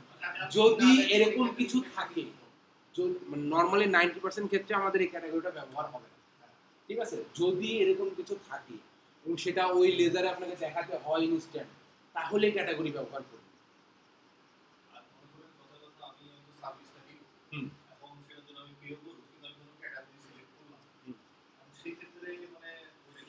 নর্মালি আছে যে মানে হ্যাঁ আমি এটা যদি সার্ভিসটা ইউজ করি, হ্যাঁ তাহলে আমার মানে এই লেজারে গিয়ে বা এই টার্গেট অ্যাকাউন্টসে গিয়ে আমার কি করবে? এই ক্ষেত্রে তো হচ্ছে আপনার এক্সপেন্সের ক্ষেত্রে না, আপনার এক্সপেন্স আপনি এখানে দেখেন এই ক্যাটাগরিতে আপনি কি করতে পারবেন, আপনি যে কোনো একটা চার্ট অফ অ্যাকাউন্ট অ্যাড করতে পারবেন। ধরেন আপনি লেবার বিল বলে একটা চার্ট অফ অ্যাকাউন্ট এখানে অ্যাড নিতে গিয়ে অ্যাড করবেন, তাহলে হিট করবে কোথায়? লেবার বিলে হিট করবে এবং আপনার টোটাল এক্সপেন্সে হিট করবে, তাই না? টোটাল এক্সপেন্স বেড়ে যাবে। এই তো এটা যদি আপনার প্রোডাক্ট অ্যান্ড সার্ভিস কেনার ক্ষেত্রে অ্যাডিশনাল যদি আপনার এরকম কিছু লাগে, তাহলে আপনি ক্যাটাগরি করবেন। যদি না লাগে, নর্মালি কি হয়, আমার প্রোডাক্ট অ্যান্ড সার্ভিসের রেটটা কিন্তু টোটালটা মিলিয়ে ধরি, যদি আপনার ওর কিছু প্রয়োজন না হয় তাহলে ব্যবহার করবেন। ওকে, মানে আপনার কাছে প্রশ্ন আসতে পারে যে এখানে দুইটা অপশন কেন, একটা ক্যাটাগরি আর একটা আইটেম ডিটেল কেন, তাই না? এই ক্যাটাগরিটা কোন ক্ষেত্রে ব্যবহার করতে হবে এটা আমি আপনাকে বলে দিলাম, যদি আপনার এরকম কিছু লাগে। যদি না লাগে তাহলে আমরা ওটা ধরবো, আমরা যে কাজ করবো এটাতে আমাদের ক্যাটাগরি লাগবেই না। বুঝতে পারছেন? আচ্ছা, এখানে দেখেন আইটেম ডিটেলসে কি আমি এখন পারচেজ করব, তাই না? এখন ধরেন যে যে প্রোডাক্টগুলো আমার এখানে অ্যাড করা আছে এর বাইরে নতুন কোনো প্রোডাক্ট যদি আমার চলে আসে, তাহলে আমি এখানে অ্যাড নিতে গিয়ে ওই ইনভেন্টরিতে আমি জাস্ট ওটা অ্যাড করে ফেলবো, কোয়ান্টিটি কত সেটা অ্যাড করে ফেলবো। এখন ধরেন আমি এই ডায়াগনস্টিক টেস্টিং ইকুইপমেন্ট এটা কিছু কিনবো, আর কি কিনবো, ফেস মাস্ক কিছু কিনবো, আর কি কিনবো, সার্জিক্যাল ইকুইপমেন্ট কিছু কিনবো। হ্যাঁ, তো এখানে ধরেন আছে কটা, 71টা, এখানে আছে 60টা। এই দেখেন লো দেখাচ্ছে, আপনার মানে কি রিঅর্ডার পয়েন্টের নিচে চলে গেছে। রিঅর্ডার পয়েন্ট কত ছিল আমার? 10, এটার আমার নিচে চলে গেছে। আর এইটাতে আমার কিছু দেখাচ্ছে না কেন? এই দেখেন অন হ্যান্ড 98। আচ্ছা, এই না না না অটো রেট আসেনি তো। এই রেটটা কোন রেট আসছে বলেন তো? আমরা যখন ইনভেন্টরিতে প্রোডাক্ট দিছি তখন একটা দুইটা প্রাইস দিছি, একটা কস্ট প্রাইস, একটা সেলস প্রাইস। এইটা কিন্তু আমার কস্ট প্রাইস, আমি কত টাকায় আমি কিনবো সেই প্রাইসটা এখানে অটোমেটিক চলে আসবে যখন আপনি কস্ট প্রাইসটা ওখানে দিবেন। কস্ট প্রাইস ছাড়া কিন্তু নেবে না। ওকে, তো আমরা যখন ইনভেন্টরি এই যে টেস্টিং অ্যান্ড ডায়াগনস্টিক ইকুইপমেন্ট যখন আমরা ইনভেন্টরি অ্যাড করছি, মনে আছে? ইনভেন্টরি ইম্পোর্ট করছি যখন, বা ম্যানুয়ালি যদি অ্যাড করি, তখন আমার দুইটা প্রাইস থাকে। একটা প্রথমে দিতে হয় আমার সেলস প্রাইস, তারপর নিচে দিতে হয় আমার কস্ট প্রাইস। এইটা হচ্ছে আমার কস্ট প্রাইস, এই রেটটা হচ্ছে আমার কস্ট প্রাইস। কারণ দেখেন এইটার ফেস মাস্কের রেট কত? 25 টাকা, আমাদের সেলস রেট কত ছিল? 30 টাকা। ঠিক আছে, এখানে কিন্তু আমরা যখন কিনবো তখন সবই আমার কস্ট প্রাইসে চলে আসবে। ওকে, তাহলে আপনাকে ওই ইনভেন্টরিতে গিয়ে আগে রেটটা চেঞ্জ করতে হবে। না, এখানে সরাসরি আপনি 500 ইউজ করতে পারবেন, কিন্তু এই 500 যখন আপনি ইউজ করবেন তখন শুধুমাত্র, আচ্ছা দাঁড়ান, না না দাঁড়ান, 500 ইউজ করতে পারবেন। আচ্ছা, 500 ইউজ করলে যেটা হবে, এখানে যদি আপনি রেট চেঞ্জ করেন তাহলে এখানে যে কয়টা আপনি এন্ট্রি দিচ্ছেন ওই কয়টার রেট কিন্তু চেঞ্জ হয়ে যাবে। আগেরগুলোর রেট কিন্তু আগের রেটই থাকবে। ওকে, আচ্ছা এখানে আমরা কোয়ান্টিটি দেই, ধরেন এটা দিলাম আমি 50টা, এটা লো চলে আসছে, এটা দিয়ে আমি 100টা, এটা ধরেন দিলাম আমি 20টা। এখন দেখেন এখানে আপনার কি আছে? ট্যাক্স। এটা কি ট্যাক্স? Purchase tax. নরমালি আমরা পারচেজ ট্যাক্স দিব, এখানে পারচেজ ট্যাক্স অ্যাড করাই হয়নি না।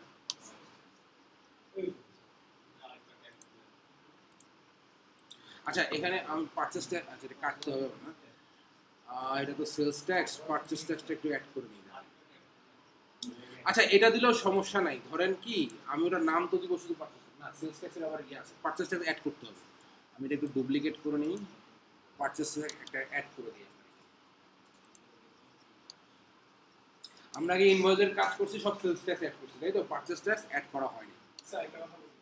হ্যাঁ, স্যার এখানে তো আপনারা যখন নাকি ট্যাক্স অ্যাড করছেন, নাম তো দিয়েছেন সেলস ট্যাক্স, এরকম নাম দিয়ে দিয়ে করছেন, তো শুধুমাত্র ভ্যাট দিয়ে 5%, 8%, 50% এরকম যখন দিবেন, তখন স্যার পারচেজের ক্ষেত্রে তো না না না, তখন আপনাকে নাম, সেলস বা পারচেজ ট্যাক্স আলাদা করেই দিতে হবে। দেখাই আপনাকে,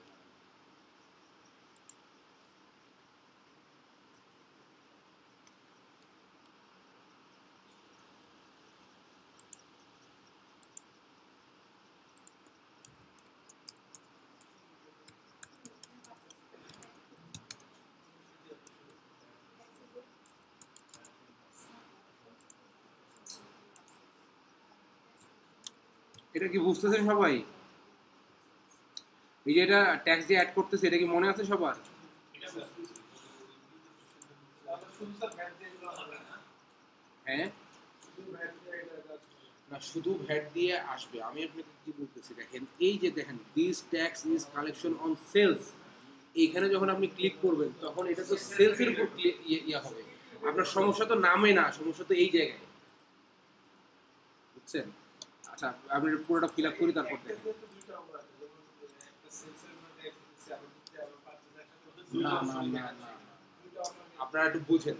আপনারা যখন সেলস ট্যাক্স আমরা অ্যাড করছি, এখানে দেখেন এটা যদি আমার সেলস ট্যাক্স হয়, এইটা আমরা করছি কি, ধরেন এটা আমার 10% ট্যাক্স, হ্যাঁ, এইটা আমরা করছি কি, এইটা আমার পারচেজের উপরেও অ্যাপ্লিকেবল হবে কিনা, যদি এই প্রোডাক্টের ক্ষেত্রে ধরেন এটা আমার পারচেজ ট্যাক্স 5%, এইটা আমি রিক্লেম করবো কিনা এই অপশনটা আমি এখানে অ্যাড করছি। বাট যখন এটা আমার পারচেজ ট্যাক্স হবে তখন তো আমার এই অপশনে টিক দেওয়াই যাবে না। বুঝতে পারছেন? বুঝেন নাই এখন? কারণ সেলস তখন ওটা কি হবে, যদি আপনি সেলস ট্যাক্সে টিক দেন, এটা অ্যাপ্লাই হবে সেলসের ক্ষেত্রে, আপনার তো আর এক খাতে চলে যাবে টাকা।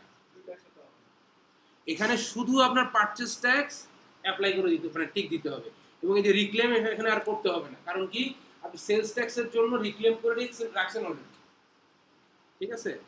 এখানে শুধু আপনার এটা পারচেজ ট্যাক্স দিবেন, এই যে আপনি সেভ করেন। না, এটা শুধু সেলসের ক্ষেত্রে করবেন।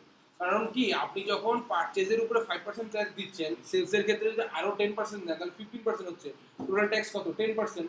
যখন আপনি রিক্লেম করে দিবেন, তখন এই পারচেজের সময় যে 5% দিয়েছেন, এটা অটোমেটিক্যালি রিক্লেম হয়ে টোটাল ট্যাক্স হয়ে যাবে 5%, 10%। এটা তো ওই যে সেলস ট্যাক্স যে ঠিক করবো সেখানে ওই জিনিসটা ঠিক করে ওইটা রিক্লেমেবল হবে শুধুমাত্র সেলস ট্যাক্স অ্যাড করার সময়, পারচেজ ট্যাক্সের সময় এটা হবে না, ঠিক আছে? আচ্ছা, আমরা যদি এখন এখানে আসি, এখানে তো 5% দেখানোর কথা, পারচেজ ট্যাক্স 5% দেখাচ্ছে, হ্যাঁ? তো ধরে নিলাম আমি যদি একটা অ্যাড করছি, ধরে নিলাম সবগুলোর উপর আমার পারচেজ ট্যাক্স আছে 5%। এখন আসেন, এই যে পারচেজ ট্যাক্স আমরা এখানে কি করলাম, সরি পারচেজ ট্যাক্স আমরা এখানে 5% দিলাম না, ঠিক আছে? যখন এই প্রোডাক্টের আমরা সেল করব, তখন আমরা পারচেজ ট্যাক্স 5% দিয়ে রিক্লেমেবল টিক, বুঝেন নাই? যখন আমরা এই যে প্রোডাক্ট তিনটা প্রোডাক্টের নাম কি, ডায়াগনস্টিক, ফেস মাস্ক আর এইটা, যখন আমরা বিক্রি করব, তখন আমরা সেলস ট্যাক্স অ্যাড করতে হবে না? তখন আমরা সেলস ট্যাক্সের নিচে পারচেজ ট্যাক্সের টিক দিয়ে, কত আছে, 5% সিলেক্ট করছি না, 5 দিয়ে আমরা রিক্লেমেবল টিক দিই।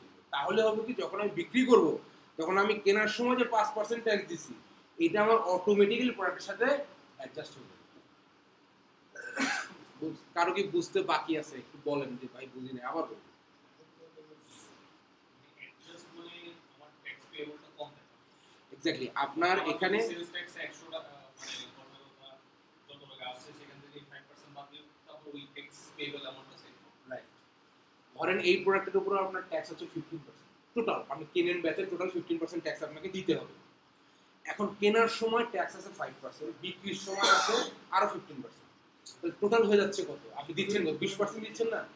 যখন আপনি সেলস ট্যাক্সের নিচে, একটু আগে দেখলাম, সেলস ট্যাক্সের নিচে পারচেজ ট্যাক্স 5% দিয়ে রিক্লেমেবল ঠিক দিয়ে দিবেন, তখন এই যে কেনার সময় যে আপনি 5% দিলেন, এইটা বিক্রির সময় অটোমেটিক রিক্লেম হয়ে টোটাল ট্যাক্সের পরিমাণ দাঁড়াবে 15%, না 15 আর 520 ছিল 15%।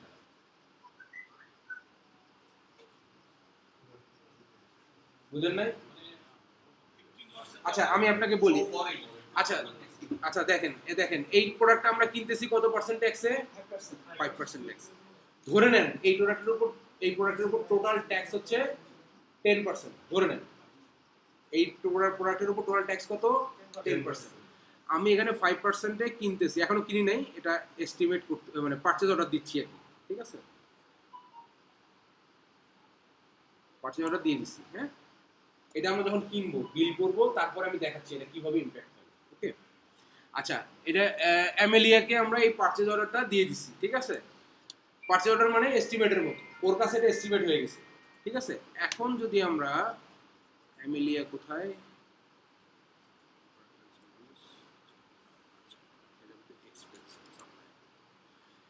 আমরা এই সাপ্লাইটা পাবো কোথায়? এক্সপেন্সে, কাস্টমারের সেলসে কিন্তু আর পাবো না, হ্যাঁ? এই যে অ্যামেলিয়া, ঠিক আছে? এই অ্যামেলিয়া এর কাছে আমরা এখন এক্সপেন্সে যে আমরা আগে পারচেজ অর্ডারটা বের করি।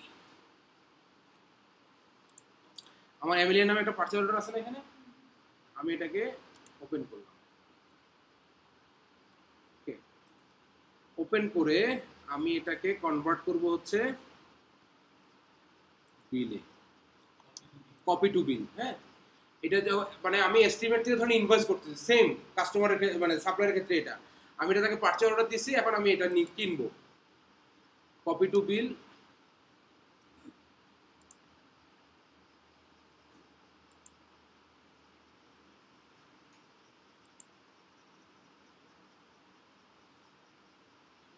Error loading transaction try again letter, কতক্ষণ পরে?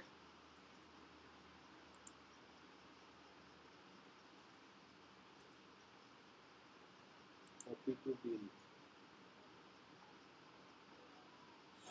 নেটের স্পিড নিশ্চয়ই কম,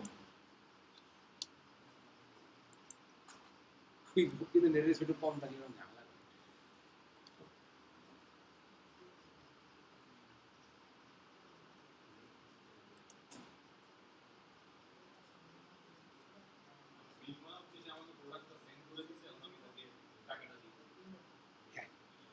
মানে ধরেন আমি তাকে একটা ইমেল কনফার্মেশন দিছি যে ভাই আপনার কাছে এত তারিখে আমি প্রোডাক্টটা নিব, হ্যাঁ, এখন সে আমাকে বলছে ঠিক আছে কনফার্ম আজকের ডেটে আর প্রোডাক্টটা চলে যাবে, সে আমাকে ইনভয়েস করছে, আমি এখন তাকে বিল পাঠাবো, ওকে, সে আমাকে প্রোডাক্টটা পাঠিয়ে দিয়েছে, আমি এখন ক্রেতা, হ্যাঁ, না এটা এটা হচ্ছে আমি তার নামে বিল করবো, এখনো টাকা দিইনি, টাকা দিব আর পরে।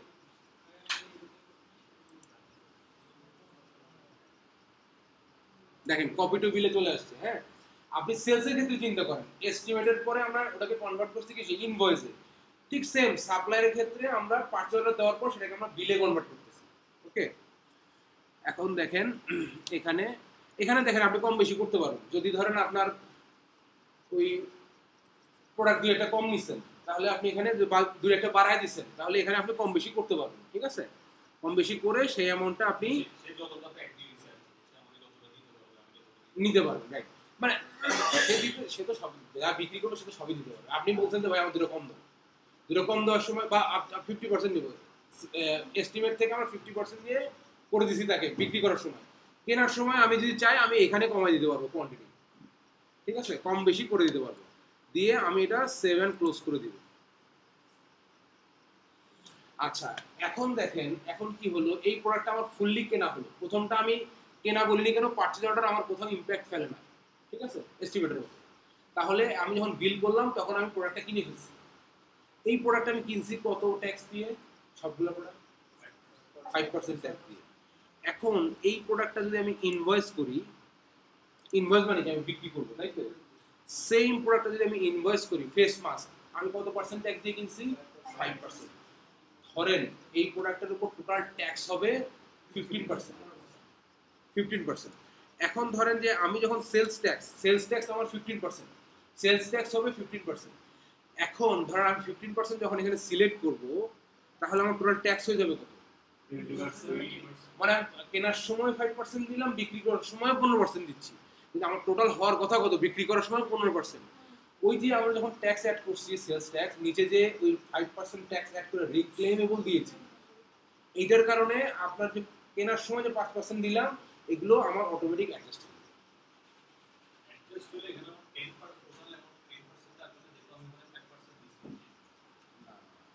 ও টোটাল অ্যামাউন্ট 10% যাবে, টোটাল অ্যামাউন্ট আমার 15%, কিন্তু আমার ধরেন টোটাল ট্যাক্স সেলস ট্যাক্স আমার ধরেন 10%, কথার কথা 10%, আমি একটা প্রোডাক্টের উপর 10 ট্যাক্স দিচ্ছি দুইবার, কেনার সময় দিচ্ছি বিক্রি করার সময় দিচ্ছি, একটা সহজ জিনিস বোঝেন, সেটা হচ্ছে আমি একটা প্রোডাক্টের উপর ট্যাক্স দেবো একবার 10%, কথার কথা, কিন্তু আমি ট্যাক্স কেনার সময় 5%, দেওয়ার সময় আরো 10%, টোটাল 15% দিচ্ছি, সেলস ট্যাক্স আমি 10%ই আমাকে দিতে হবে, আর যখন আমি রিক্লেম করবো তখন এই যে কেনার সময় আমি 5% দিচ্ছি, এইটা অটোমেটিক অ্যাডজাস্ট হবে আমার এই প্রোডাক্টের উপর টোটাল ট্যাক্স 15% ট্যাক্স সেন্টারে, এই যে আপনার যে ট্যাক্স সেন্টারটা আছে এই 15% ট্যাক্স সেন্টারে আপনার এটার সরি 10% ট্যাক্স সেন্টারে এটার উপর টোটাল যে 10% সেটাই জমা হবে, 15% হবে না, বুঝছেন, কেনার সময় 5 দেওয়ার সময় 10, টোটাল 15%, ট্যাক্স হওয়ার কথা কত, 10%, আমার 15 হবে না, এটা 10ই হয়ে যাবে, ওই কেনার সময় যে আমি 5 দিছি সেটা অটোমেটিক রিক্লেম হয়ে যাবে এখানে, ওকে। এই যে ট্যাক্স সেন্টারগুলোতে যদি আমি ধরেন এখানে 10% কি আছে কিছু নাই, আচ্ছা ধরেন 15% চলে আসবে, ওকে। এই জন্য আমরা সেলস ট্যাক্স অ্যাড করার সময় পারচেজ ট্যাক্স রিক্লেম দেব, বাট যখন আমরা পারচেজ ট্যাক্স অ্যাড করব তখন সেলস ট্যাক্সের ঘরে আমরা টিক দেব না, এটা কি সবাই বুঝতে পারলেন, হ্যাঁ, যদি যদি কেউ না বুঝেন তাও হাত তুলেন, আচ্ছা ঠিক আছে, তাহলে তারপরেও ভাই যদি কারো বাসায় যায় মনে হয় বুঝি নেই, নক দিয়ে 2 দিন পরে হলেও একটা কিছু সলিউশন করে দিব আর কি, মানে আমি তো দৌড়ের মধ্যে থাকি সবসময় দিতে পারি না, বাট দিব। আচ্ছা, তাহলে আমরা ছিলাম কোথায়? আমরা ছিলাম কাস্টমার এন্ডে, তাই তো? আমরা কি করলাম? একটা পারচেজ অর্ডার করলাম, পারচেজ অর্ডার পরে বিল করলাম। এখন আমরা একটু সেলস ইয়াতে যাই।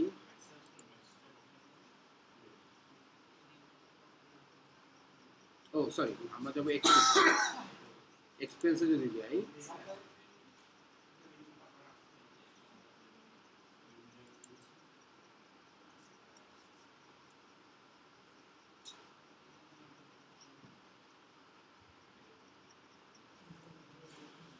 কি হইলো, এটা আসে না কেন?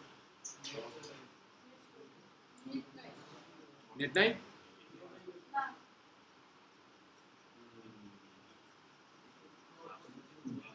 আমারটা তো আমি এই জন্য ল্যানে দিছি, ওয়াইফাই দিইনি, আমি ল্যানে লাগাইছি। ইন্টারনেটই বন্ধ? ঠিক আছে, আমার এখানে বাতি জ্বলে না।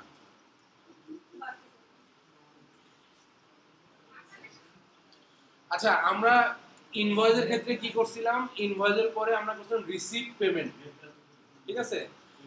ঠিক ওই অপশনটা সাপ্লায়ারের ক্ষেত্রে কি হবে?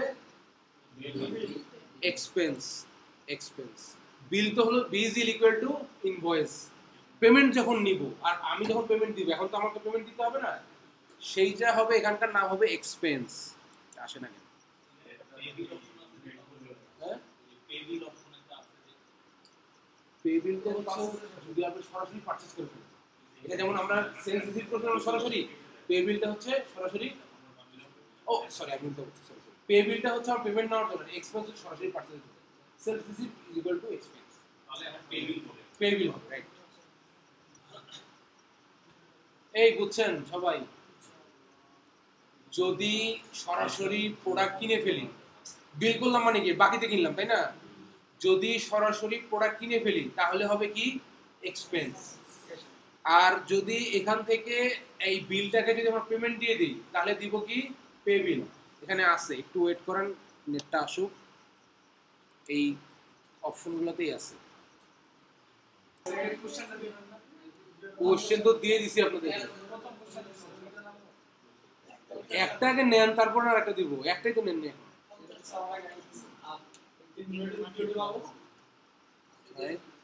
দেখেন তো ভাই,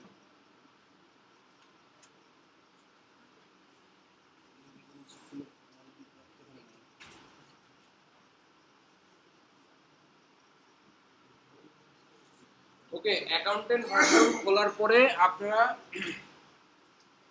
পরীক্ষা দিবেন, প্রশ্ন উত্তর সব দিয়ে দিচ্ছি, দেখে দেখে 50টা কোশ্চেন আসবে কয়টা? 50টা আসবে, 50টাই দেওয়া আছে এবং তার উত্তরও মার্ক করা আছে। কতক্ষণ সময় লাগে? সময়ের কোনো লিমিট নেই। কিন্তু ওই সময় আমি অন্য কোনোটা ওপেন করতে পারবো না। না সবই পারবেন। এটা তো ফাইবার না, তো ওপেন করতে পারবেন না হচ্ছে ফাইবারে, ঠিক আছে? এইটাতে পারবেন। হ্যাঁ বলেন। রাইট আনসারটা ওটাই রাইট অ্যান্সার তো আপনি মার্ক করে দিছি ভাই, দেখবেন হলুদ কালারের মার্ক করা আছে রাইট অ্যান্সার কোনটা হবে। আপনি শুধু কোশ্চেন ওপেন করবেন, 1 নাম্বার রাইট অ্যান্সার কোনটা টিক দিবেন, ওকে করবেন, 2 নাম্বার রাইট অ্যান্সার টিক দিবেন, ওকে করবেন। আপনার এটা হচ্ছে 24-এ পাস, 50-এর মধ্যে 24-এ পাস। হ্যাঁ, আপনাকে আমি প্রশ্ন উত্তর দিয়ে দিছি, আবার কয়বার দেওয়া যায় এই হিসাব করতেছেন কিনা? না, এটা হচ্ছে আপনি একবার যদি ফেল করেন তাহলে আপনি 24 ঘন্টা পর আরেকবার দিতে পারবেন। যদি দ্বিতীয়বার ফেল করেন তাহলে আপনি 3 মাস পর আরেকবার দিতে পারবেন। 3 মাসের আপনাকে বলবো আপনি ভালো করে প্র্যাকটিস করেন। ওইখানে কোশ্চেনগুলো কি একদম হুবহু তাই আসবে, একটা থেকে দুইটা কোশ্চেন নাও মিলতে পারে, একটা থেকে দুইটা। কতবার ফেল করলাম? হ্যাঁ, প্রশ্ন উত্তর দেওয়ার পরেও ফেল কেমনে করবেন? কতবার ফেল করলাম? 24 ঘন্টা পর আবার ফেল করলাম। 3 মাস। 3 মাস পর আমি তৃতীয় দিন ওর নাম চেঞ্জ করে 8টা দিন। দেন, অসুবিধা কি?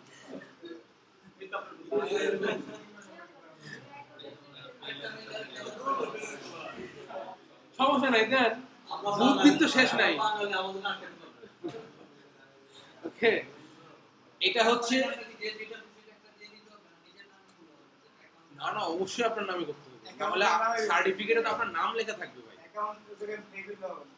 অ্যাকাউন্ট ফেক হলে আপনার নিজের নামে অ্যাকাউন্টটা থাকতে হবে, সার্টিফিকেট। হ্যাঁ ভিডিওটা দিয়ে দিব তো তাহলে আজকে নেটে তো বলবো। হ্যাঁ এক্সপেরিয়েন্স আপনি দেন, আমি তো আপনাকে ক্লাসের পরে নেট আসলে আপনাকে আমি লিংক এবং অ্যাকাউন্টেন্ট ভার্সন ওপেন করার প্রসেস কিভাবে করবেন সেটা দিয়ে দিব। আপনি পরে কোশ্চেন তো আপনাকে দিচ্ছি। না না একটা আগে নেন, শোনেন আপনি। মেইন লাইনে একটু প্রবলেম হয়েছে, 15 মিনিটের মতো নেট অফ থাকে, সমস্যা হবে? ঠিক আছে। স্যার বলেন দিয়ে দিন। হটস্পট দিয়ে করবেন? হটস্পট তো আমারও আছে।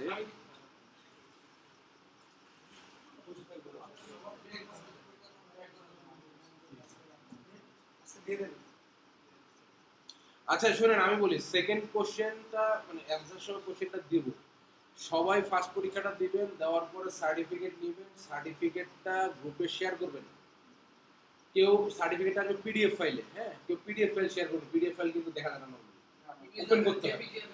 আপনারা ওইটাকে কি করবেন বলেন তো, অনলাইনে প্রচুর এআই টুল আছে, পিডিএফ টু জেপিজি অথবা আই লাভ পিডিএফ বলে একটা ওয়েবসাইট আছে, ওখানে ফ্রিতে করে দেয় যে PDF two JPG. PDF two JPG করবেন, এই জেপিজিটা আপনি সার্টিফিকেট, কোশ্চেন কেউ গ্রুপে দিবেন না, কোশ্চেন কিন্তু আপনি দিয়ে দিচ্ছি, সার্টিফিকেট গ্রুপে দিবেন ভাই আমি সার্টিফাইড। ওকে, সবার এই কুইকবুক অনলাইন সার্টিফিকেট নেওয়া হয়ে যাবে, তারপর আমি সেকেন্ড কোশ্চেন দেবো, তখন আপনি পরেরটা নেবেন। এটা না নেওয়া হয় বন্ধু সেকেন্ড দেবেন।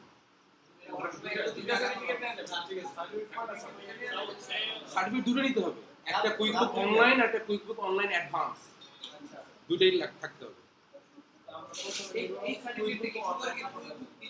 কুইকবুক থেকে ইস্যু করবে আপনার। কুইকবুক তো জানা না যে আমরা প্রশ্ন ফাঁস করে দিছি আগে। আবার জেরোটা কিন্তু এরকম ভাবে পারবে না, জেরোটা আপনাকে পরীক্ষা দিতে হবে। জেরোটার আবার সুবিধা আছে, জেরো উপরে একটা আর্টিকেল লিখবে, হ্যাঁ ও বলবে যে এই আর্টিকেলটাকে পড়, আর্টিকেলটা পড়ার পর ও কোশ্চেন দিবে। এই কোশ্চেন আপনি দিবেন, ভুল হবে বলবেন হয় নাই আবার দাও, যতবার ভুল করবেন ততবার বলবে আবার দাও। অপশন একটা তো লাগিয়ে যাবে। হ্যাঁ একটা ঠিক হবে, তারপর নেক্সট কোশ্চেন।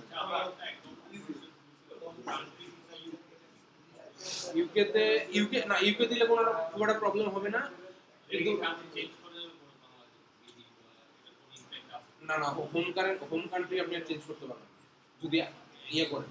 ইউকেতে প্রবলেম নাই, প্রবলেম হবে যদি কারো ইউএসএ ভার্সন খোলা থাকে। ওই যে যখন আমরা কুইকবুক সাইট ওপেন করি লেখা থাকে না ভিজিট ইউএস সাইট আর গ্লোবাল সাইট, যদি আপনি ইউএস সাইটে গিয়ে রেজিস্টার করেন কোনোভাবে, এক ভাই আছে উনি অনেক বুঝতো আর কি, বুঝতে উনি করছে ইউএস সাইটে গিয়ে উনি হচ্ছে ইউএস এর নাম্বার জোগাড় করছে কারো একজন, পরে উনি ইউএস সাইটে করছে। এখন ইউএস এর কোশ্চেন আর গ্লোবালের কোশ্চেন মিলে না, যে ভাই আপনার সাথে আমার কোশ্চেন মিলে না। আমি এখন চিন্তা করছি সবার কোশ্চেন মিলে শুধু আপনারটা কেন মিলে না। পরে দেখুন ইউএস সাইটে যে রেজিস্টার করে আছে। ওকে, হ্যাঁ পরে কি, পরে উনি বহু কষ্ট করে ম্যানেজ করছে।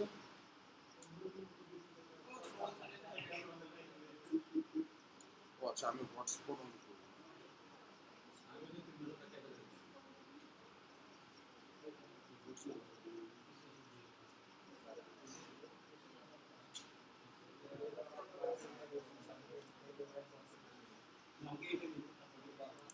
ওকে, তাহলে যদি আমরা কাস্টমারের নাম কি ছিল, প্রথমটাই ছিল না এটা, এখানে দেখেন কি লেখা আছে, মেক পেমেন্ট, ঠিক আছে। এখানে যদি আমরা যাই, ওনার নামে যে বিলটা ছিল এই বিলটা আমরা পেমেন্ট করতে পারবো, যদি আমার কাছে পুরো টাকা না থাকে। কম দিতে পারবো না, পারবো তো, পার্সিয়াল পেমেন্ট করতে পারবো।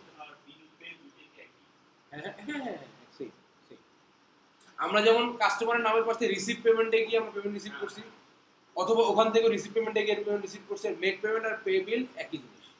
ওকে, আচ্ছা এখন যদি আমরা পার্সিয়াল পেমেন্ট করতে চাই, ধরেন আমার এখানে কত আছে 41,475 টাকা, তাই তো। ধরেন আমি এখন দিব 30,000 টাকা, তাহলে এটা আমার পার্সিয়াল পেমেন্ট হবে। আমি সেভ অ্যান্ড ক্লোজ করে দিলাম। সেভ অ্যান্ড ক্লোজ করার পরেও আমার এখানে দেখেন এই 11,475 টাকা দেখাচ্ছে, তাই না, রিমেনিং অ্যামাউন্টটা দেখাচ্ছে, ঠিক আছে। আমার এর পাশে এখনো মেক পেমেন্ট আছে, যদি আমারটা জিরো হয়ে যেত তাহলে কি দেখাতো, ক্রিয়েট বিল, আমরা বাকি টাকাটাও পেমেন্ট করি। আচ্ছা ও সরি, এখানে একটা জিনিস আমি একটু ভুলে গেছিলাম, সেটা হচ্ছে যে আপনি কোথা থেকে পেমেন্ট করবেন এটা কিন্তু আপনাকে সিলেক্ট করে দিতে হবে। আপনি পেমেন্ট করছেন হচ্ছে ওয়েলস ফার্গো থেকে, ঠিক আছে। ওয়েলস ফার্গোতে আমাদের টাকা কত আছে ব্যালেন্সটা ওখানে দেখাবে। ওয়েলস ফার্গো থেকে পেমেন্ট কবে, ধরেন পেমেন্ট করছি 22 তারিখ, ঠিক আছে, এখানে বাকি রেস্ট অফ দ্য অ্যামাউন্ট পুরোটাই আমি পেমেন্ট করবো। ঠিক আছে, এখান থেকে সেভ অ্যান্ড ক্লোজ দিলাম, দেখেন ফুল পেমেন্ট হয়ে গেছে। ওর নামের পাশে কিন্তু এখন ক্রিয়েট বিল, মেক পেমেন্ট আর নাই। ঠিক আছে, আচ্ছা এখন যদি এখান থেকে আমরা পে বিলে আসি, পে বিলে কি করতে হবে? পে বিলে আমাকে কোন ব্যাংক থেকে আমি দিচ্ছি সেটা, টাকার অঙ্ক, পেমেন্ট ডেট, রেফারেন্স, এগুলো দেওয়ার পরে আমি যদি এখানে পেই সিলেক্ট করি, হ্যাঁ,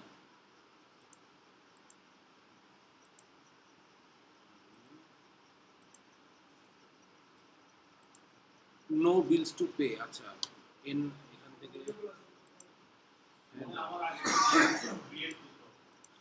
আচ্ছা এখানে আমার পেমেন্ট করার মতো কোনো বিল নেই, আগে একটা বিল ক্রিয়েট বিল ক্রিয়েট করতে হবে।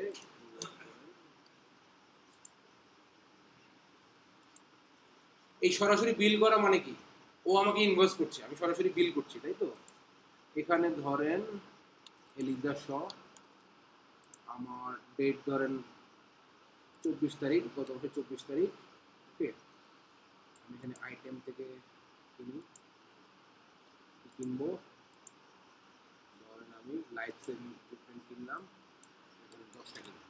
ওকে, 10টা কিনলাম, আমি এখানে ট্যাক্স দিচ্ছি, বা ট্যাক্স আমি এটা কিন্তু আমি পারচেজ ট্যাক্স একটা 0 করবো, 0% ট্যাক্স আমি দিব। ঠিক আছে, এটা বলতে 5 আছে, 5 দিয়ে দিলাম, 7 ক্লোজ। তাহলে এলিজা শর নামে আমার একটা বিল আছে, বিলটা পাবো আমি কোথায়? এক্সপেন্সে গিয়ে,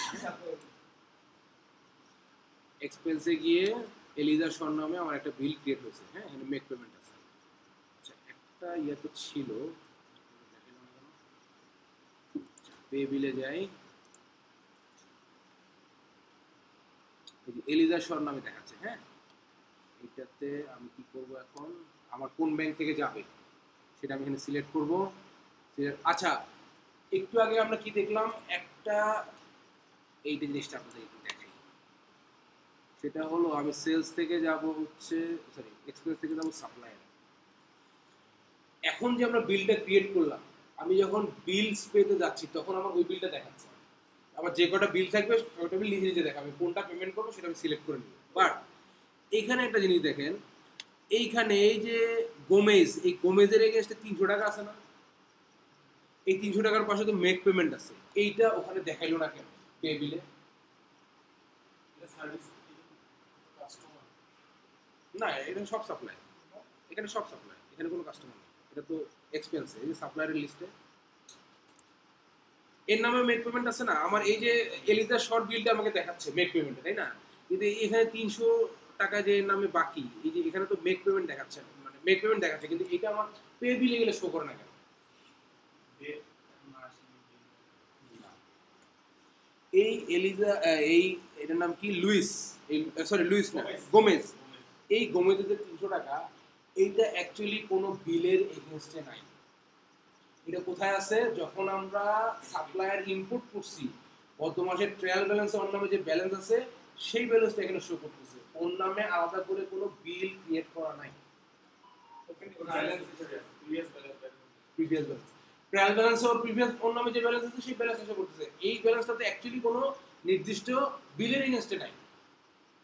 আমি জানি ওর নামে টোটাল জের আছে 300 টাকা, জের কোন একটা নির্দিষ্ট বিলের নামে তো নাই, যে বিলটা আপনি টাকা নেবেন। ওকে, এই কারণেই এটা ওখানে শো করে না।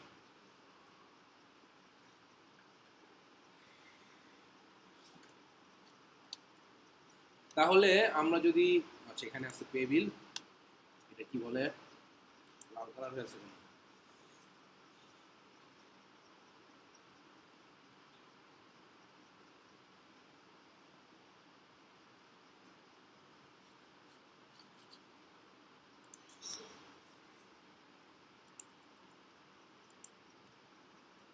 আচ্ছা পে বিল, এটা এখন আমি দিব, আমি এটা কোন ব্যাংক থেকে দিব? ধরলাম ওয়েলস ফার্গো থেকে দিব। টাকা কবে? এটা আমি কিনছি জুনের, ধরেন জুনের আমি 29 তারিখে দিব। দিয়ে আমার, হ্যাঁ হ্যাঁ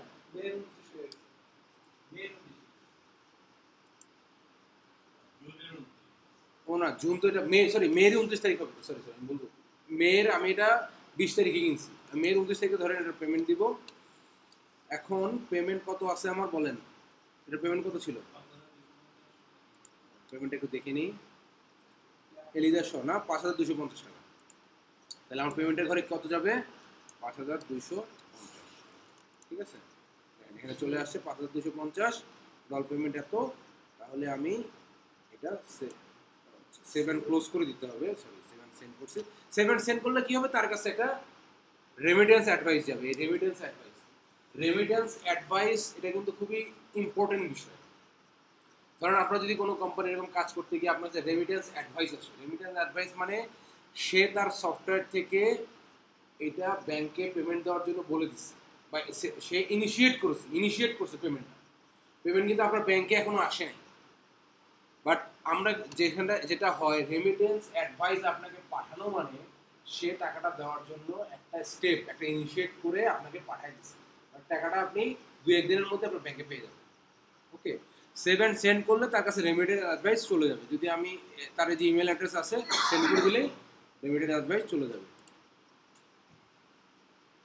ওকে, তাহলে দেখেন আমরা এইটার ওর এগেনস্টে আমার এখন আছে কিনা এটা একটু দেখে নিই। ওকে কি দেখায়, কার নামে করছিলাম? এলিদার শ। রিলোড দিই।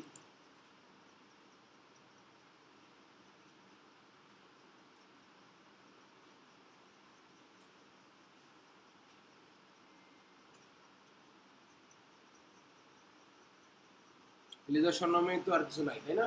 পে বিল হয়ে গেল। ওকে, এখন যদি আমরা কি কি জিনিস শিখলাম বলেন? একটা দিলাম পারচেজ অর্ডার, নোট করে রাখবো তাকে আমি অর্ডারটা দিছি। তারপর সে আমাকে ইনভয়েস করে পাঠাবে, ভাই আপনার আমি কনফার্ম করলাম, ইনভয়েস করে পাঠাবো। তার নামে আমরা ওই পারচেজ অর্ডারটা বিলে কনভার্ট করতে পারবো অথবা সরাসরি বিল করে ফেলতে পারবো। ওকে, বিল করার পরে আমরা যখন তার ইনভয়েসটা পেলাম, ইনভয়েস আর আমার বিল কিন্তু সেম হবে। ও যে ইনভয়েসটা পাঠাবে ওই ইনভয়েস আমার বিল সেম হবে। এখন আমি কি করবো, কি ওকে পেমেন্ট করব। পেমেন্ট করার ক্ষেত্রে আমরা দুইভাবে করতে পারি। দেখেন এই যে এর নামে দেখেন এটা ওর আগের ব্যালেন্স, বাট আমরা মার্ক অ্যাজ পেমেন্ট মানে আমরা যদি মেক পেমেন্ট সাপ্লায়ারের যদি যাই, সাপ্লায়ার পাশ থেকে মেক পেমেন্টে ক্লিক করে তাকে আমরা যে ব্যাংক থেকে দিব ওই ব্যাংক সিলেক্ট করে দিতে পারি। যেমন ধরেন এই যে কাস্টমার আমার কোন ব্যাংক থেকে টাকাটা যাবে এই ব্যাংকের ব্যালেন্সটা আমার এখানে দেখাচ্ছে। ধরেন আমি ওয়েলস ফার্গো থেকে দিব, কোন ডেটে দিব এই ডেটটা আমি সিলেক্ট করে দিলাম, ধরুন 19 তারিখে দিব। এই যে তার আমি যে বিলটা আছে বিলটা দেখাচ্ছে, এটা হচ্ছে 7 ক্লোজ করে দিব, জাস্ট 7 ক্লোজ করে দিব। তাহলে ওনার নামে আমার বিলটা পেমেন্ট হয়ে গেল। দুইভাবে পেমেন্ট করা যাবে, একটা পে বিলে গিয়ে যে কয়টা বিল আমার আনপেইড আছে সেই কয়টা বিল আমাকে সিরিয়ালি দেখাবে। আমি যে বিলটা পেমেন্ট করব সেই বিলটার পাশে আমি টিক দেব, দিয়ে ব্যাংক সিলেক্ট করে 7 ক্লোজ দিলেই ওই বিলটা আমার পেমেন্ট হয়ে যাবে। আর যদি আমি সরাসরি এইভাবে করতে চাই যে আমার এই যতগুলো ক্লায়েন্ট আছে আমি সবগুলোর আজকে টাকা ক্লিয়ার করব, তাহলে কি করব, আমি মেক পেমেন্টে ক্লিক করব, করে ব্যাংক সিলেক্ট করে ডেট সিলেক্ট করে কত টাকা দিচ্ছি সেটা কনফার্ম করে জাস্ট 7 ক্লোজ দিলেই তার নামে আমার বিল ক্লিয়ার। তার নামে তখন আর মেক পেমেন্ট দেখাবে, তখন দেখাবে ক্রিয়েট বিল যখন ব্যালেন্স 0 হয়ে যাবে। এই পর্যন্ত বুঝছেন সবাই? এখন আসেন আমরা সেলসে করছিলাম কি একটা সেলস রিসিপ্ট, ডিরেক্ট টাকা দিয়ে প্রোডাক্ট কিনছিলাম, তাই না? বাকি বকেয়ার কোনো ব্যাপার নেই, উনি টাকা পাঠাই দিচ্ছে আমি প্রোডাক্ট পাঠাই দিচ্ছি। এইটার ক্ষেত্রে যদি হয় সেক্ষেত্রে হবে এক্সপেন্স।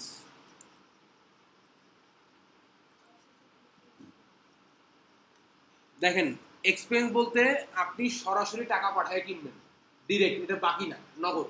ওকে,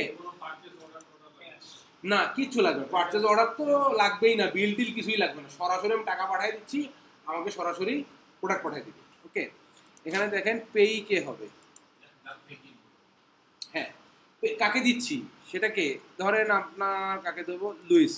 ওকে, এখন আপনি কোন অ্যাকাউন্ট থেকে দিবেন? আমার এখানে একটাই ব্যাংক আছে, আমি আরও ব্যাংক অ্যাড করলে যে কোনো ব্যাংক থেকে দিতে পারি। ওয়েলস ফার্গো থেকে দিচ্ছি। পেমেন্ট ডেট কবে? ধরেন আমি 31 তারিখে পেমেন্ট ডেট। পেমেন্ট মেথড, এটা কি আমি ক্যাশ টাকা পাঠাচ্ছি না চেক দিচ্ছি? ব্যাংক যেহেতু দিচ্ছি আমি এটা চেক দিব। চেক বিজনেসে চেক ইজ ইকুইভ্যালেন্ট টু কিন্তু ক্যাশ। আপনাকে কেউ চেক দেওয়া মানে আপনাকে ধরে নিতে হবে সে আপনাকে ক্যাশই দিচ্ছে। ওকে, রেফারেন্স যদি থাকে ধরেন এখানে চেক নাম্বারটা দিতে পারি বা অন্য কোনো রেফারেন্স থাকলে দিতে পারি, দিলাম। এরপরে আসেন আইটেমে, সার্ভিসের ক্ষেত্রে হলে ওই ধরনের পারচেজ রিলেটেড কোনো সার্ভিস হলে আমি এখানে ক্যাটাগরিতে অ্যাড করব, আদারওয়াইজ আমার এটা প্রয়োজন নাই। আমি এখন তার কাছ থেকে সরাসরি কিনবো কি, ফেস মাস্ক কমে গেছিলো এটাই কিনি। এখানে ধরেন এখন আছে 160টা, তখন কটা ছিল, শুধু 60টা ছিল, পরে 100টা কিনছি একটু আগে, ঠিক আছে। ধরেন আমি এখানে আরও 100টা নিব, আমার পারচেজ রেট কত 25 টাকা, সেই হিসেবে সব ঠিক আছে। আমি ট্যাক্স যেহেতু একটা অ্যাড করছি, আমি ট্যাক্স 5% ধরে নিলে হয় আমার 2625 টাকা। আমার ব্যাংক ব্যালেন্স কত আছে দেখেন তো।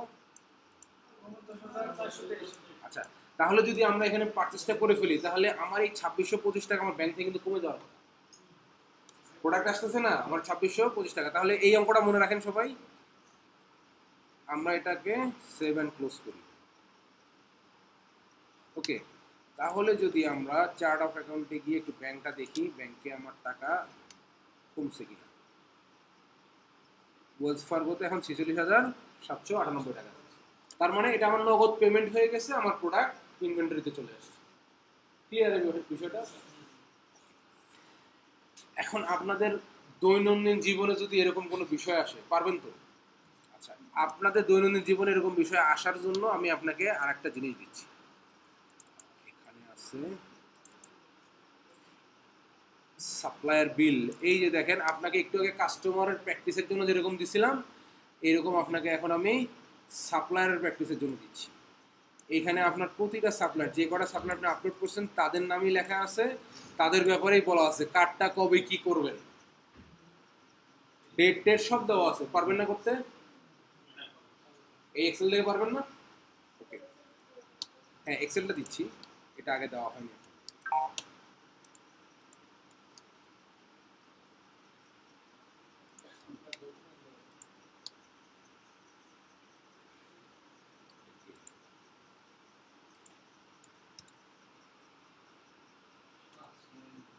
তাহলে আপনি কাস্টমারের প্র্যাকটিসের জন্য এবং সাপ্লায়ারের প্র্যাকটিসের জন্য দুইটা এক্সেল পেয়েছেন।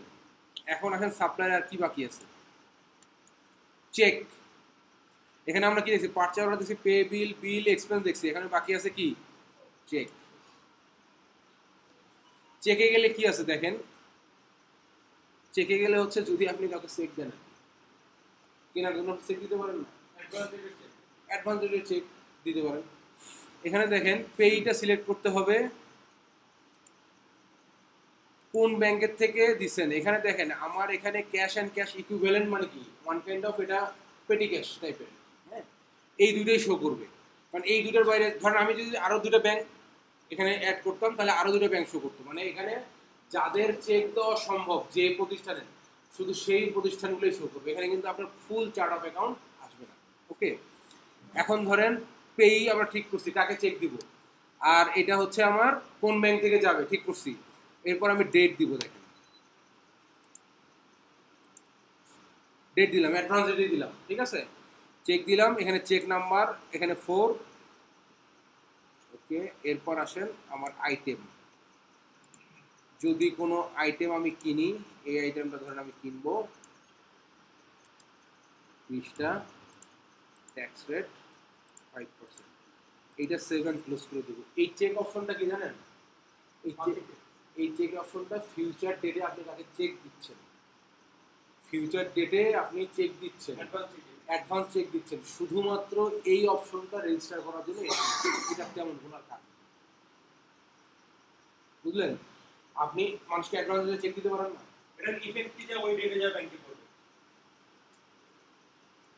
ওকে, এটা যে ডেটটা দিবেন ওই ডেটে যে এটা সফটওয়্যার ধরে নেবে যে ওই ডেটে এটা ক্যাশ হয়ে যাবে, ওই ডেটে যে এই ব্যাংক থেকে আপনার টাকা কমে যাবে। এর ভিতরে যদি ক্যান্সেল হয় 10 দিন অ্যাডভান্স দিই, হ্যাঁ ওটা আমরা ফেরত নিয়ে আসলাম, আমরা কিনলাম, হ্যাঁ, ওই টাকাটা যদি ক্যান্সেল তখন আপনাকে রিফান্ড দেখাই দিতে হবে। আমরা চেক কি করব, cheque is equivalent to cash, সবসময় মনে রাখবেন। একটা চেক দেওয়া মানে আপনি ক্যাশ দিচ্ছেন, তো আপনি চেক দিচ্ছেন মানে কি, আপনার ধরে নিতে হবে যে ওই ডেটে আমার টাকাটা ফেরত চলে যাবে। এখন তার আগে যদি এটা ফেরত চলে আসে, এটা বলতেছেন যে ওই ডেটের আগে যদি ফেরত চলে আসে, এখন তখন আপনাকে যেটা করতে হবে, আমরা একটু চেকটা দেখি আসি।